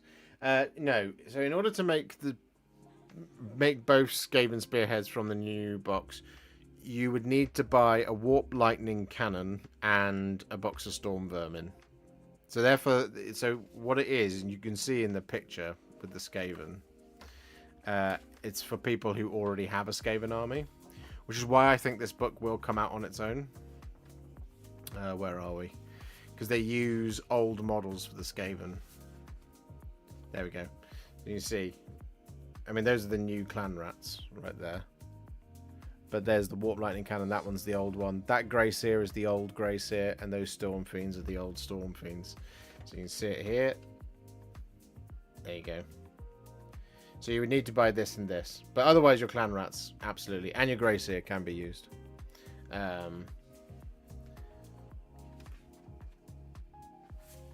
Which is cool. My favourite ones... I mean, I think Yndrasta's Spearhead, I think is... you read it and you go, yeah, that's really strong. And I think straight out the gate, it will be very, very strong. I think as other factions catch up and learn how to play with other factions. So I think the first one, the Yndrasta's Spearhead, is very good, just because she's in it. And so from turn 3 onwards, for 2 turns, she can just act like a wrecking ball, right? Which is very good, especially if you position yourself as a. But this is what I mean. Straight off the bat, very, very powerful. To play with her in an expert way, you basically need to position yourself as an underdog for turn 1 and 2, and then in turn 3, hit as hard as you can with Yndrasta and the Annihilators. So it'll swing either way.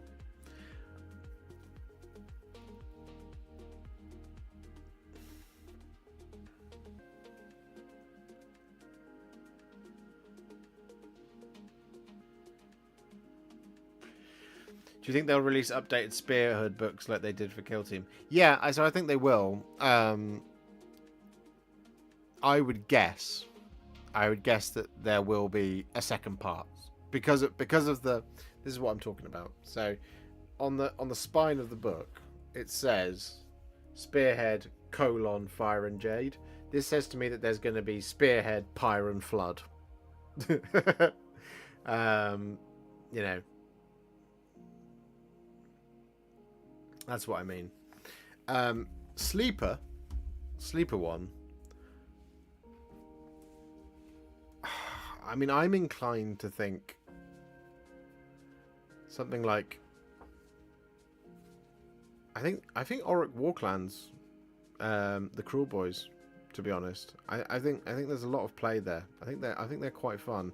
Again, you could storm out ahead in turn 1 by discouraging your opponent to fight you, and that's where you establish a lead, or you establish the underdog mechanic until turn 4. And this is what I mean about the tactics in Spearhead, being able to position yourself as an underdog willingly to be able to take advantage of the twists and stuff like that. Until you get to turn 3, and then you storm ahead on points by stacking up your abilities and such. That's really powerful. So you know, being fully powered up as the Daughters of Khaine, for example, in turn 4, if you can be slippery for 3 turns and use the underdog mechanics to keep yourself afloat, you can create some seriously cool situations with these. I think the Ogre Moor tribes certainly look really good. Sons of Behemat, I mean, look, they'll be hard for anyone to deal with. Nighthaunt are fun. Alice needs to sit and read that.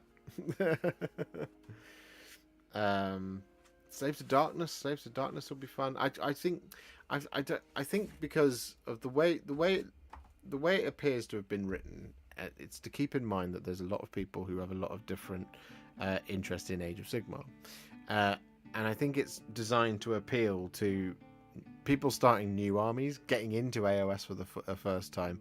And so, to my mind, it's less about kind of established rule sets being tweaked to fit into this, and it's more about how do we make those people have a good time experiencing this game for the first time, if you see what I mean. So it's like a super easy way to get into Age of Sigmar, and to be honest, based on everything we've discussed here, I would probably guess that the rules are not going to be completely different from the next one, from the big game. So it is your step into playing big Age of Sigmar later. Oh, what's in the Ogre War Tribe ones? So it's the contents of the Spearhead box, which are a Tyrant, Lead Belchers, Ogre Gluttons, a Mournfang pack, and an Iron Blaster. If nothing else is going to give me an excuse to sample some armies without having to start a whole army. Exactly. Like it makes the Spearheads a really interesting proposition, as opposed to like a start collecting set. And look, every person who loves Age of Sigmar had to start somewhere, you know? I started with Mighty Battles in an Age of an Ending War, the first core box. And the other thing I bought at the time was a War Scroll Battalion box. So it was like a Christmas box. It was a £100 box. So I bought both those things, and together I had the makings of a great start to a Stormcast Eternals army. And I just had to get on with it, just get into it. And I discovered a game that was super fun, incredible, awesome, simple and easy to learn, fast-paced, frenetic, all about the combat phase, all my favourite things. And it was so good that Warhammer 40,000 8th edition copied it.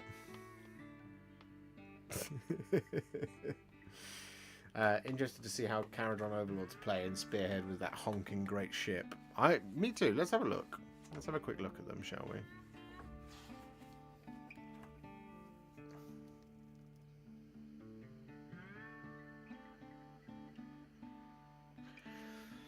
So hilariously, I built mine wrong. It needs to have a skyhook. That's fine. Instead of the cannon.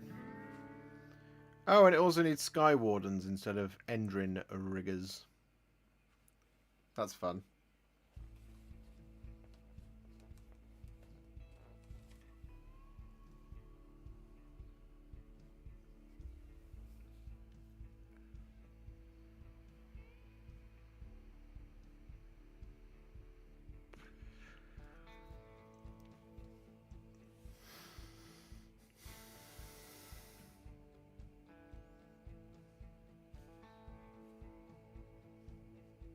So yeah, the frigate still transports and stuff.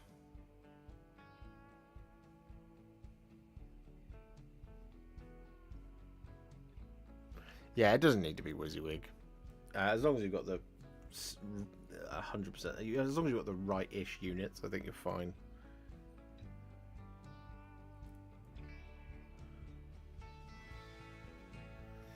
What's your opinion playing the Stormcast Eternals Spearhead from Skaventide or Cities of Sigmar Spearhead? I think the Stormcast in Skaventide are really strong. They're very good. The Cities of Sigmar one I think is also very good because it's got the bloody great cannon, which doesn't arrive later. It starts on the table with. It's pretty strong. It's pretty strong. I'm not gonna lie. Let's go over here. Here's the Ironwell Great Cannon. 20. You have to shot the choice of 2 shots: Cannonball or Grape Shot. 24-inch range, 2 attacks, 4+2+, rend 2, D3+2 damage on the Cannonball, or the Great Cannon Grape Shot. 12-inch range, 5 attacks, 3+3+, rend 1, damage 2. So both have a capacity to do 10 damage if you hit with everything. Cruise tools and sidearms. It's very strong. The way the Cities of Sigmar work is you have your Cavalier Marshal, your 10 Steel Helms, your Cavaliers, and your Great Cannon. The Steel Helms are reinforceable, as you can see over here, so you can bring them back when they die. Once per That's a really long battle trade. Once per battle, start of the battle round, declare. Pick a battle tactic card in your hand and place it face down separately next to your other battle tactic cards. The information on it is still hidden from your opponent, but make it clear which card is separate. The cards stay separate until you use the command on it or score the battle tactic on it as described below. Effect. When you use the command on that card, it is not discarded, but returns to your hand. Your opponent can check the information on it before it returns to your hand. The card goes back to being a normal battle tactic card, with the exception that you cannot use the command on it in the same phase it went back into your hand. If you did not use the command on the card you separated, you can still score the battle tactic on it at the end of your turn as normal if you met its conditions. If you do so, discard it as normal. If you neither used the command nor scored the battle tactic on the card, it automatically returns to your hand at the end of your turn. Designer's note. This ability essentially lets you use a command for free, but you have to choose the command at the start of the battle round, so it requires some planning ahead. Ishmael, thank you very much for becoming a member. You are an absolute legend. That puts us on 402. We are 48 away.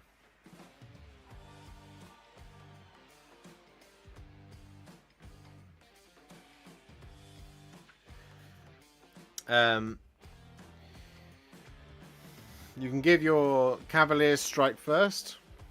There. You can give Ironworld Discipline. You pick your Ironworld Great Cannon to use this ability.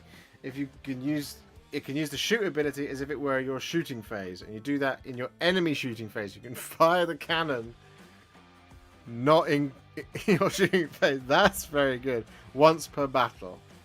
Fire the cannon! Fire the Great Cannon! Ahoy 007 has gifted 10 of the finest Warhipster memberships. You absolute legend. And then ADR Wargaming, the legend that he is, has gifted a further 20 memberships, putting us on 422. That's incredible. Incredible scenes. We are 38 away, with 86 people watching. So if everybody bought a membership or gifted one right now, we would definitely hit our target of 450. Which would be incredible scenes. Enhancements. Give your general one of the following enhancements. Once per battle start of any turn, he'll do 6 on your general.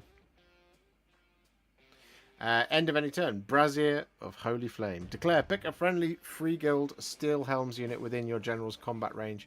You can return up to D3 slain models to that unit. So more healing. There you go. Heirloom Blade. Add 1 to the Ren characteristic of your general's Master Forged Longsword, which is fun. And then Glimmering. It's passive. Each phase you can reroll 1 hit roll or 1 wound roll or 1 save roll made for your general, which is really nice. And there it is. In your hero phase, your Free Guild Cavalier Marshal is a decisive commander. You can declare, pick a friendly Free Guild Steel Helms unit wholly within 12 inches of this unit to be the target and roll a dice. On a 2+, pick 1. On your feet, Sam. It doesn't say Sam. If the target unit is not in combat, you can return D3 slain models to it. That's great. So D3, you can return D3 models there innately, and then you can do it again if you also have Brazier of Holy Flame after all is said and done. That's really fun. Yield no quarter. Add 3 to the target unit's control score until the start of your next turn. That's big. That's big news. Free Guild Cavalier Marshal. Interesting stuff. Really cool stuff. We've looked at the Ironworld Great Cannon already, although this has shot and shell. Each time this unit uses a shoot ability, choose either the cannonball or grape shot weapons characteristic for all the attacks it makes with its Great Cannon. The cannonball can only be chosen if this unit has not used a moved ability that turn, and it's got a 3-inch move. So you're not going to want to put it behind the large terrain pieces. You're going to want to have it standing around in the open. And your opponents are going to want to avoid it at all costs. And it can't shoot the cannonball if it moves. So if you're facing a monster, you've got to hold your nerve. Can't move that cannon. Dazran has gifted 5 memberships. You legend, Dazran. Thank you so much. We are on 427. Incredible scenes. Love to see it. The Cavaliers have a 10-inch move. They have a health of 3. They have a 3+ save and a control score of 1. Devastating charge. If this unit charged this phase, pick an enemy unit in combat with it to be the target and roll a dice. On a 2+, inflict D3 mortal damage on the target. There it is. The Cavalier weapons are 3 attacks each. 4+ to hit, 4+ to wound, rend 1, damage 1, charge, +1 damage. They're 2 damage on the charge. 2 damage on the charge. It's incredible. 3+ save as well. They're tough. They're pretty tough. Steel Helms are not that tough. They have a 4+ save and 1 wound each. And pretty easy to kill. Although hard to keep down, apparently, because of the Free Guild Cavalier Marshal. They have a Free Guild weapon, 2 attacks each. 4+, no rend damage 1. Consecrate the land. If this unit is contesting an objective you control that is not contested by any enemy models, roll a dice. On a 3+, that objective is considered by you to be consecrated, and friendly units have a ward of 6+ while they are contesting a consecrated objective. If your opponent gains control of a consecrated objective, it is no longer consecrated. So, that's pretty nice. Pumping them up with a 6+ ward. And Justin Ward and Ishmael have both gifted 5 memberships each. Wait. Did I? Justin, thank you very much. Ishmael, thank you very much. That's another 10. Oh my giddy aunt. We're at 437. If you are if you're a member who's just picked up a membership for the first time, make sure you join the Discord. It's the best Discord for Warhammer in the world. So yeah, there you go. There you have it. I mean, cities look great. Cities look fat. The battle trait's a little long-winded. It's probably the longest one. But they look fantastic.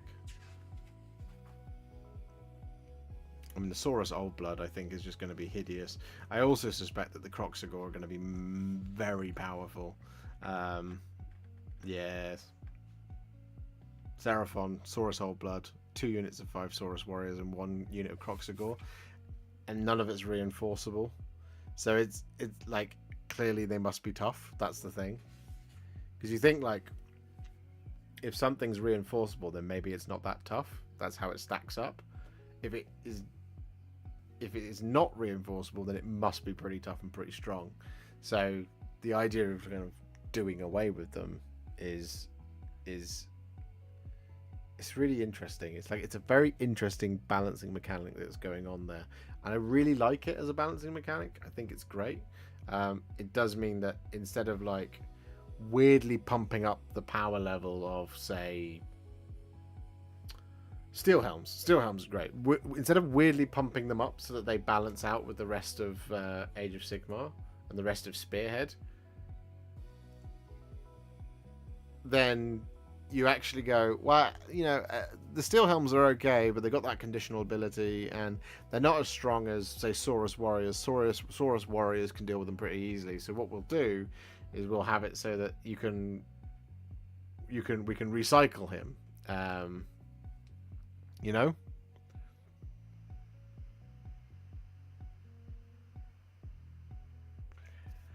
You know, that's the thing.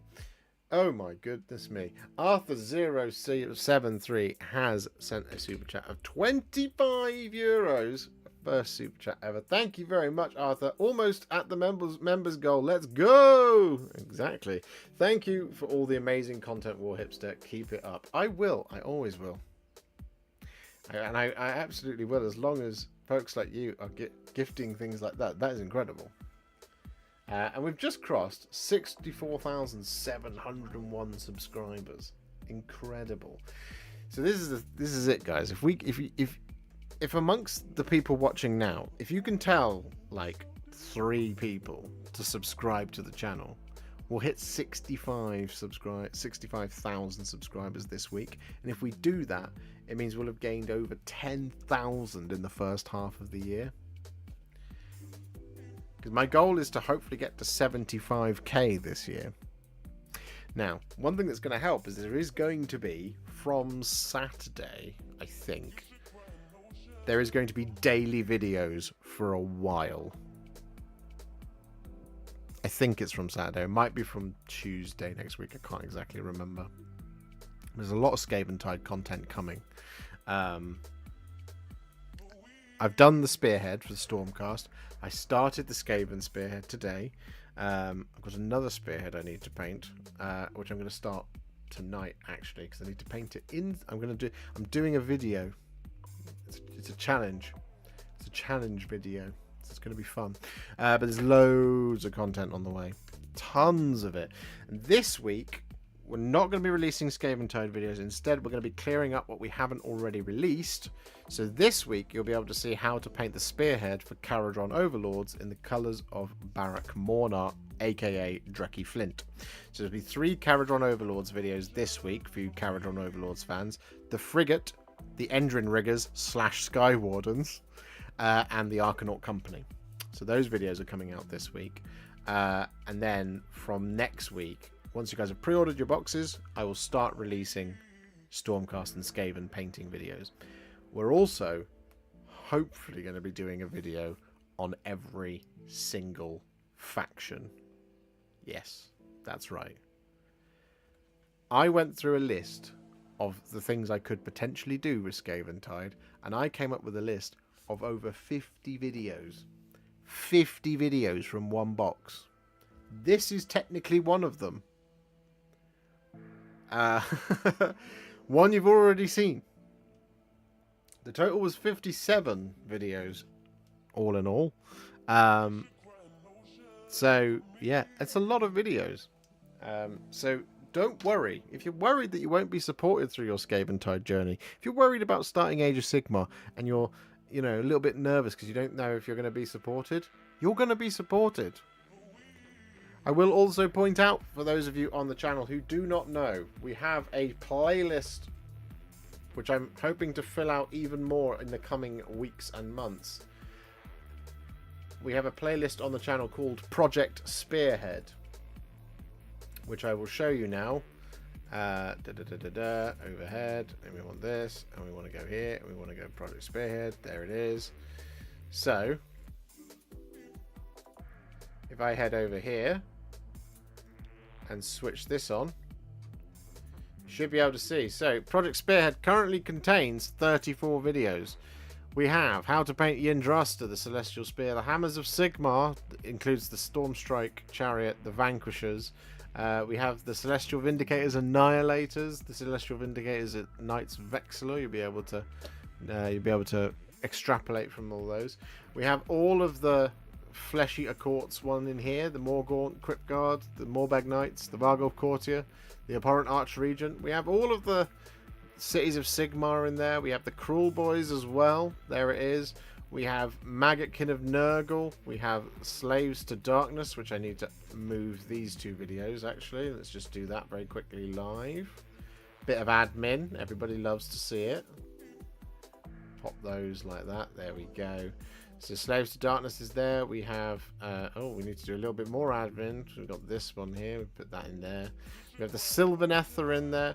We have the Serafon. We have all of the Lumineth Realm Lords as well. All of those videos are in here. There will be more coming in there very, very soon. Skaven, the new Stormcast. I could put the Vampire Lord in here. I need to do the Death Rattle Skeleton. I need to do basically the rest of the Soulblight Gravelords one. There's a lot of stuff. But, yeah, I mean, look. There's just tons of videos in here already. So there's going to be loads more videos coming for your perusal for Project Spearhead. So yeah, I hope you're as excited as I am about Spearhead, guys, and AOS 4, because AOS 4 is going to be great. I have 4 Warcry warbands painted and ready to start doing Warcry battle reports for AOS 4 release. I just need to start and grow a YouTube channel in the next 2 weeks. James, as soon as you start, tell me, and I will publish. I will. What's the word? I will promote the stuffing out of you.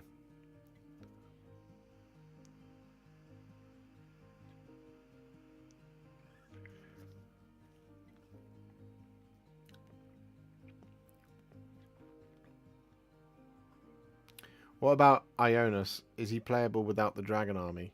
Yeah, he should be. I mean, he is now. You can play Ionis Cryptborn without the dragon army now. You just put his war scroll in.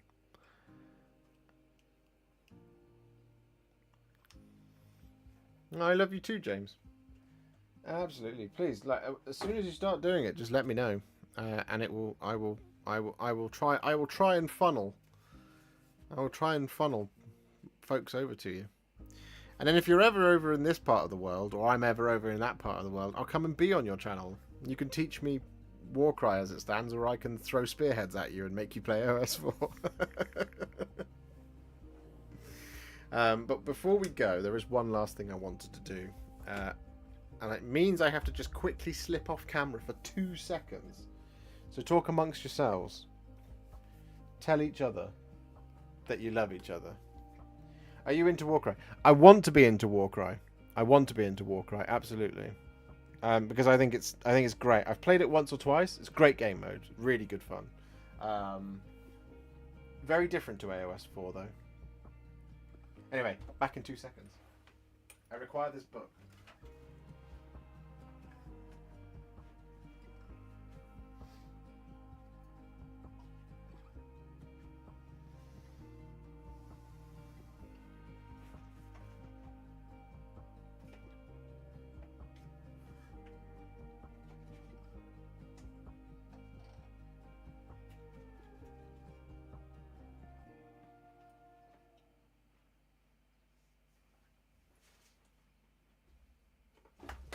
Hey. Guess who's back?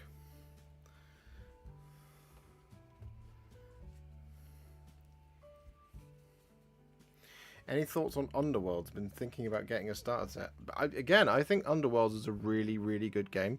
If you like competitive play, it is a game that is designed to be a competitive game. So it's really, really good. It is really, really good for that. Let me just quickly sort out. Let's turn that off. There we go. And then we go over here. So, if you haven't already seen, guys, I've built and painted another Spearhead.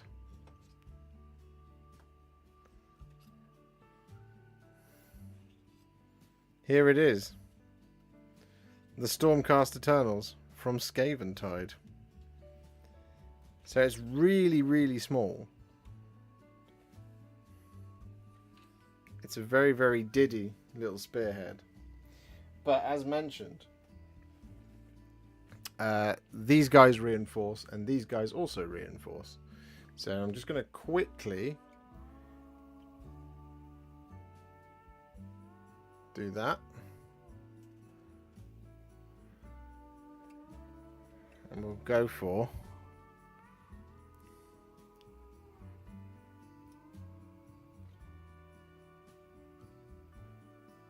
as you can see,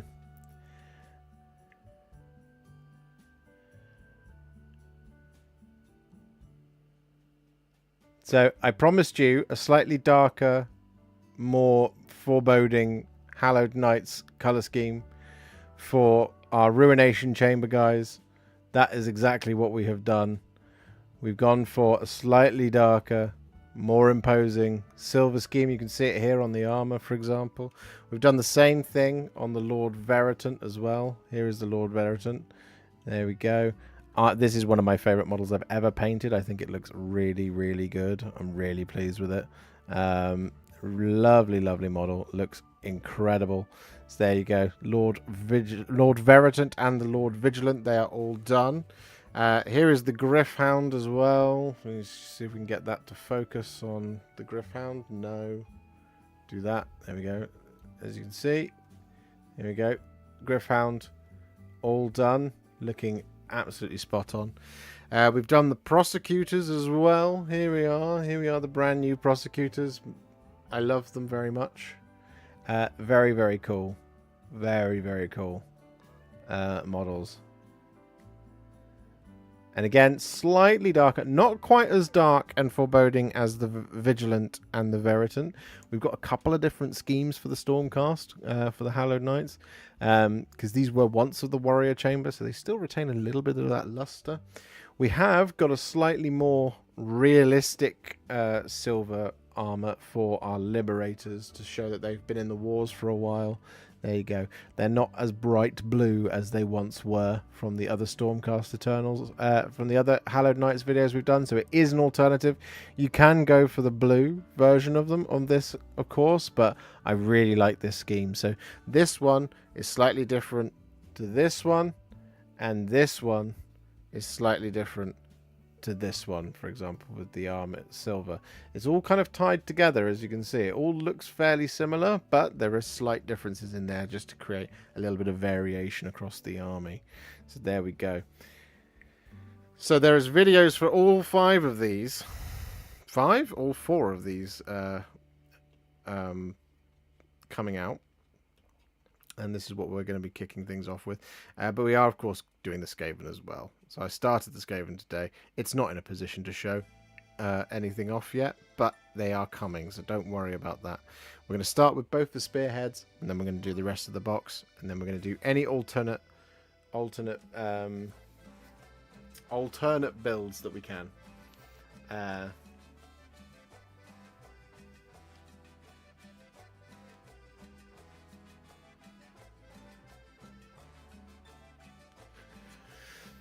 This question is going to make me look silly, and it's also a bit off topic, but I couldn't help but see the physical box looks different compared to the other sturdy release boxes. Is the box actually thick?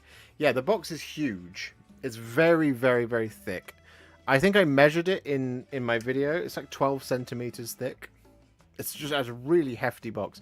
I don't think the cardboard is as rigid as like the Dominion box one. Because they had to pack so much into it. But it is a very sturdy box. It's very, very heavy. It's very, very cool. Very, very cool. Crispy Dawn Rider has become a member.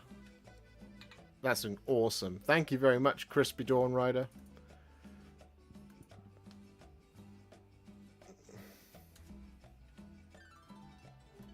What did you use on the bases for your Stormcast? The same thing I always do. Try to take over the world. No, it's Sterling Mud dry brushed with Tyrant Skull. There you go. Flying Muttley's got it.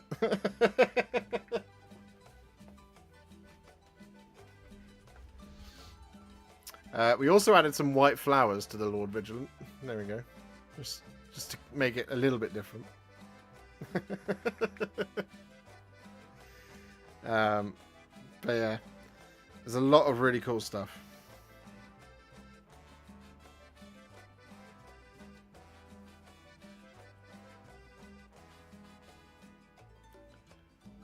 Don't know why I'm doing that. Does the box smell good? Oh yeah, it smells like hope. Hope for a great addition. Guys, I'm so excited for Skaventide. I'm so excited for you guys to get your hands on Skaventide. It's gonna be glorious. I cannot wait to play Spearhead with some of you. I cannot wait to play Spearhead with everybody. Like I said, I've been going for it. My Stormcaster painted with dark, dirty, silvery metal and Baraknar burgundy as the main colours.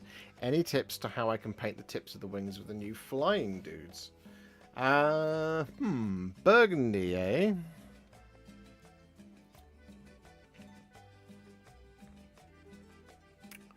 What would work well with burgundy?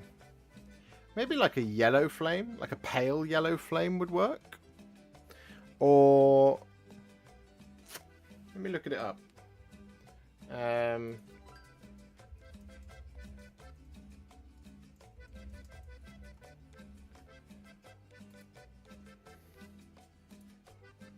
Yeah, like a pale yellow flame. Using something just going for like, you'd want it to be like white into yellow, kind of like how they've done on the Azeroth, actually.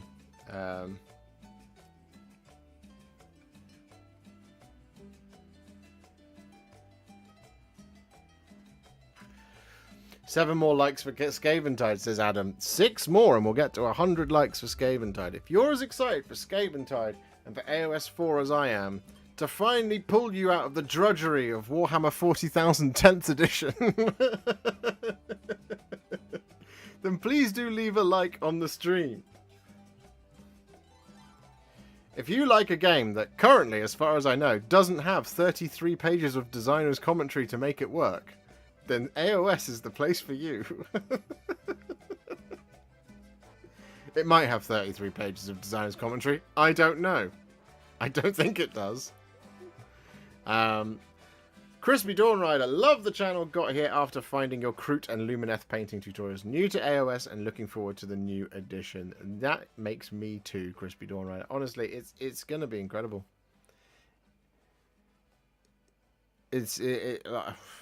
I mean, look, you can't predict the future. Somebody out there is going to pick up the book and they're going to say, there's no comma here, therefore that means this thing is utterly broken.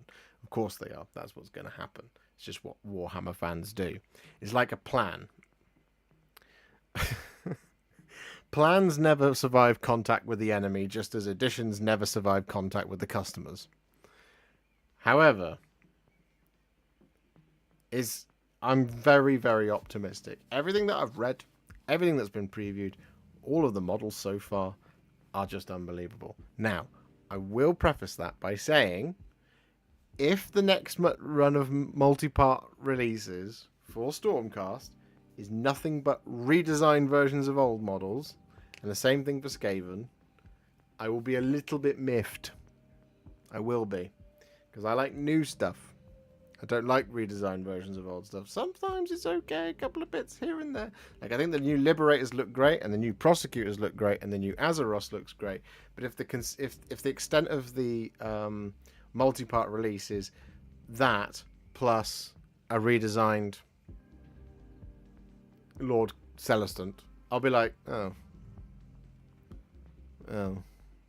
bit of a letdown. See what I mean? We want new models that we're not expecting. But usually Age of Sigmar never lets me down in that regard. They always produce stuff that is just completely unexpected. So it's going to be good. So yeah, guys, 10 a.m. your local time. In fact, I'm going to pull it up for you now. Let's go for Warhammer Community. Warcom. There it is. So if you haven't already seen this article, I'm going to drop it in the chat here for you. But if you haven't already seen this article, if we go over here and we turn on that, Warhammer Age of Sigmar Skaventide goes on pre-order this weekend, and they've got a handy dandy little graphic there that shows you when it goes on pre-order for you on Saturday the 29th of June. 10 a.m, 10 a.m, 10 a.m, 12 p.m. on Eastern. I think that's just Eastern. 11 a.m. Japan, 11 a.m. rest of the world, 10 a.m. US and Canada, 1 p.m. EDT, and UK and Ireland 10 a.m. There you go. It's all in the article. This is when it all goes on pre-order. So just to cap it off one more time, you get 24 Stormcasts. I've barely scratched the surface. Well, he says that, but I've done 5, 6, 7, 8, 9, 10, 11. There's 13 more. I'll be going to doing those other 5 Storm hosts, though, once we've got the other Spearhead done. You get all of this. You get all of that in this one box. That is everything that we've talked about today. That's also in there. And that's in there as well. This, I can't show you yet, the General's Handbook, but this is in there. That is in there, the core book. If you pre-order from Games Workshop, you can get one or both of these. I'm not sure how it works. It says so in the article, but I can't be asked to read. And if you pre-order from selected participating friendly local gaming stores, you can also get this lovely notebook with a beautiful Skaventide crimson twin-tailed comet there, with the warp energies blasting through Sigmar's holy symbol, which is very cool. There's lots of very, very cool stuff. happening. And that is next weekend.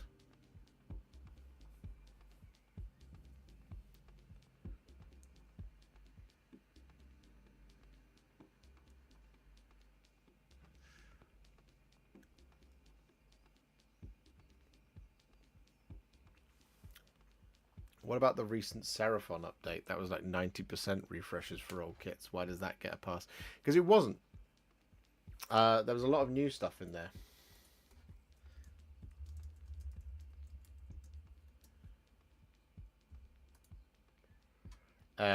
The Agrodons, they were new.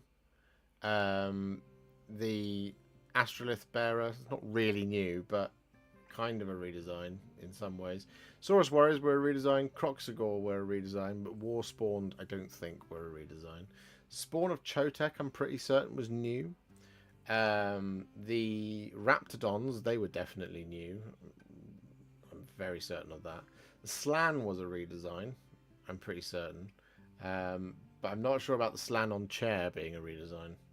I can't remember. So they didn't, like, for example, the Serafon one wasn't new Saurus Old Blood on new Carnosaur, and new Kroxigor, and that was it.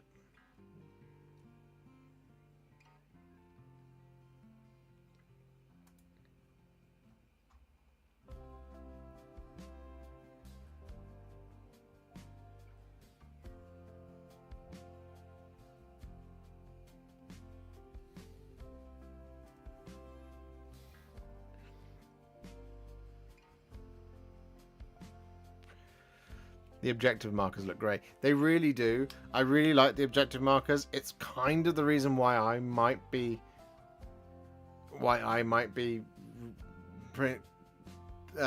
doing it.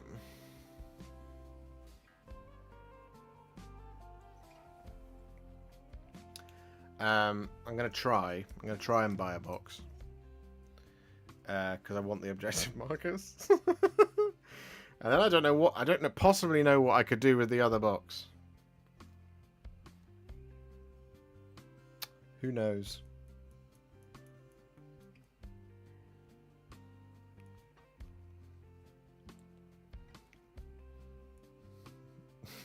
Guys, I bought 10 boxes. No. I'm going to see what happens on Saturday. I'm of the view that if it's still available to order at the end of the day, then I will buy one to give it away. If it's not, then I haven't taken it away from anyone. If you see what I mean? That's kind of what I'm...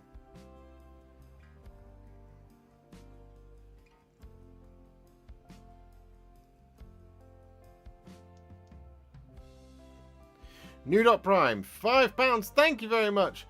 Did buy Spearhead Stormcast, even though I have everything but Yndrasta. Yndrasta is the same price as the Spear set. I mean, there you go.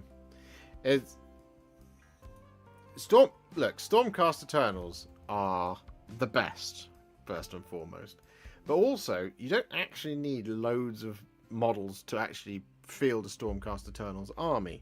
So I'll give you an example of what my current points of Hammers of Sigmar army. In fact, my Hallowed Knights is easy. So I have a 2,000 points of Hallowed Knights, which consists of, this is current points in AOS 3, Guard of Steel Soul, a Knight Judicator with Gryph-hounds, a Lord Castellant, and a Knight Venator. We then have 5 Vindictors, 10 Judicators, 5 Vigilors, 6 Quest to Soulsworn, 3 Annihilators with Meteoric Grand Hammers, 5 Vanguard Hunters, and 3 Vanguard Raptors with Hurricane Crossbows. The reason I have slightly weird size units is because I've been able to split them across various different storm hosts and stuff, right? Whereas, like with my Hammers of Sigmar, for example, Bastion Carthalos, 1. Knight Draconis, 2. 2 Stormdrake Guard, 4. 10 Vanquishers, 14. 10 Victors, 24. A Stormstrike Chariot, 25. 5 Vigilers, 30. And then a single Stormdrake Guard, 31. So would 2 lots accepting Jaster be too much? No, you're probably about bang on. Because obviously you can't field 2 Yndrasters. If you could, that would be insane. But you want to have lots of different. You want to have different options for your Stormcast. You know, it depends on the type of game you want to play. You know, you can play quite defensively with Stormcast, or you can play quite aggressively with Stormcast, or you can go for a mixed balance of the two. Where is Ionis? Ionis is up here. So Ionis. So what I have is my Hammers of Six. Right. So this is how I'm structured. Right. I have in current money, I should say, in current points, I have a 2,000 points army of Hallowed Knights. I have a 2,000 point army of Hammers of Sigmar. I have a 1,000 point army of Celestial Vindicators. And then I have about 2,000 points of what I've called Stormcast Spare Heroes. So I have Neve Black Talon and Black Talon's companions. The Black Talons. I have Ionis Cryptborn. I have Karazai the Scarred, Krondis, and I have Yndrasta as well. I also have Aventus Firestrike. He's up there. And then we have Larissa Shadowstalker. We have Silas Beastbane. We have the Errant Quester. We have a Knight Zephyros as well. Is Ionis locked to Hammers of Sigmar? Ionis is not locked to Hammers of Sigmar, no. And nothing is anymore. To be fair, nothing has ever been locked in Age of Sigmar. Some of them it does. So, like, just because you're taking a Hammers of Sigmar army doesn't mean you can't take Guardus Steel Soul. It's just that Guardus' ability... Guardus' ability will only key off friendly Hallowed Knights. But you can still take him. You don't lose anything out for doing it. But now it doesn't matter.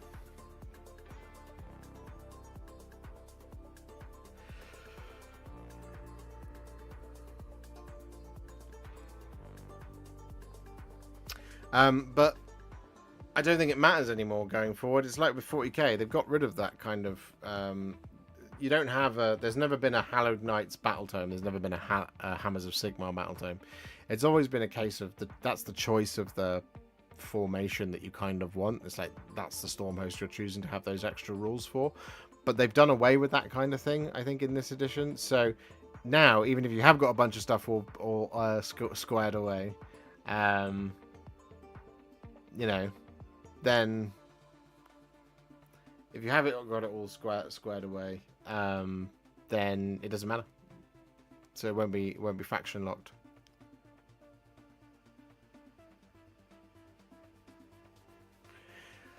Do you think I will be able to fit Ionis in a Hallowed Knights 2000 list? Yeah, absolutely. Absolutely. As I said, not locked anymore. I'm pretty certain. I'm 99% certain. Wait till the faction packs come out, but I'm pretty certain that they've done away with storm hosts. Now you just have tactics, or whatever it's called. I have 4,000 points at the Stormcast they retire. I do too. They're down here. I had about 1,400 points of Soul Wars, of Sacrosanct Chamber that I was going to put into my Celestial Vindicators. And I still will, but it's not important enough at the moment to do.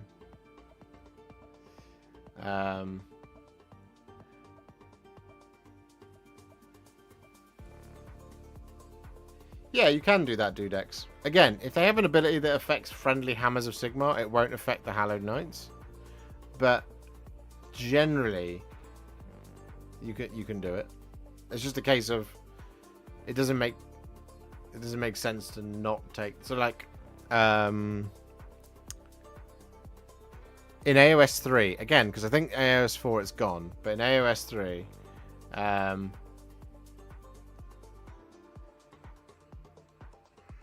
The AOS 3, you'll have things like where a certain thing will have it on its war scroll. It doesn't stop you from taking what's he called? Usharan, for example, in a thingy army, Gristlegore army, But if his ability specifically, and generally they don't, but if his... it's not like 40k, I can't take the lion and Gilliman. No, exactly. Not like that, no.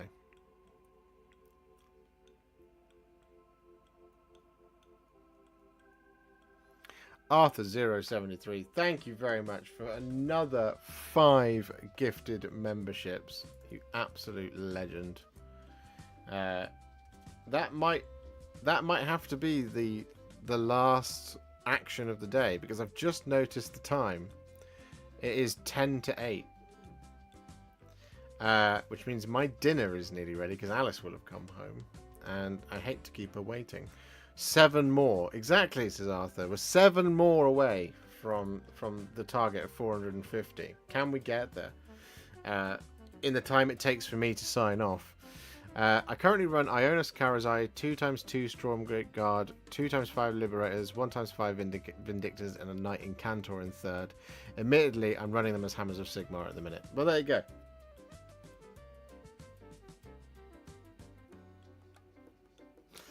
Adam has gifted another 5. Is it a monthly target? No, this is just my general target. I just want to be at 450 memberships. He's gifted another 1.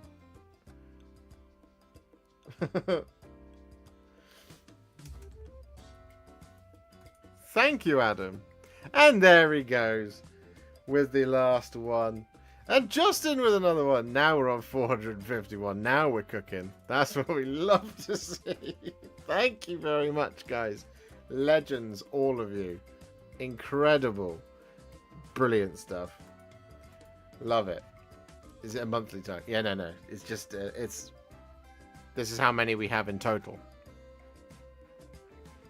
So we've done it. 450. I love to see it. Incredible. Legends, all of you. I love you very much. I hope you've enjoyed this stream. I've certainly enjoyed the stream. It was really, really good stuff to share with you some Spearhead goodness.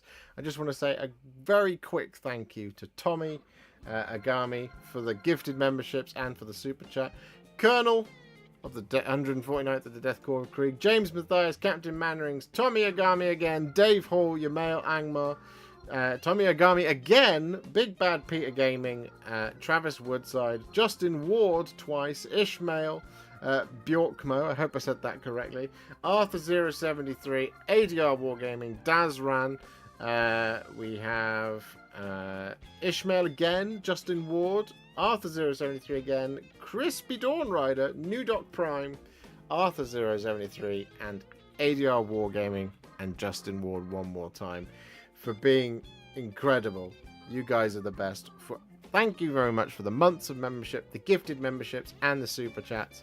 Brilliant stuff. A wonderful Me Time May special has been had indeed. Here is the hand of farewell. I will see you all tomorrow for a painting video, Wednesday for another live stream, and Thursday and Friday for 2 more painting videos. Loads of content, and then the Skaventide truly begins. Anyway, thank you very much. I will see you all very soon in the next one. I hope you have a great one. I will see you all later. Have a great time. Have a great week. See you tomorrow. Bye.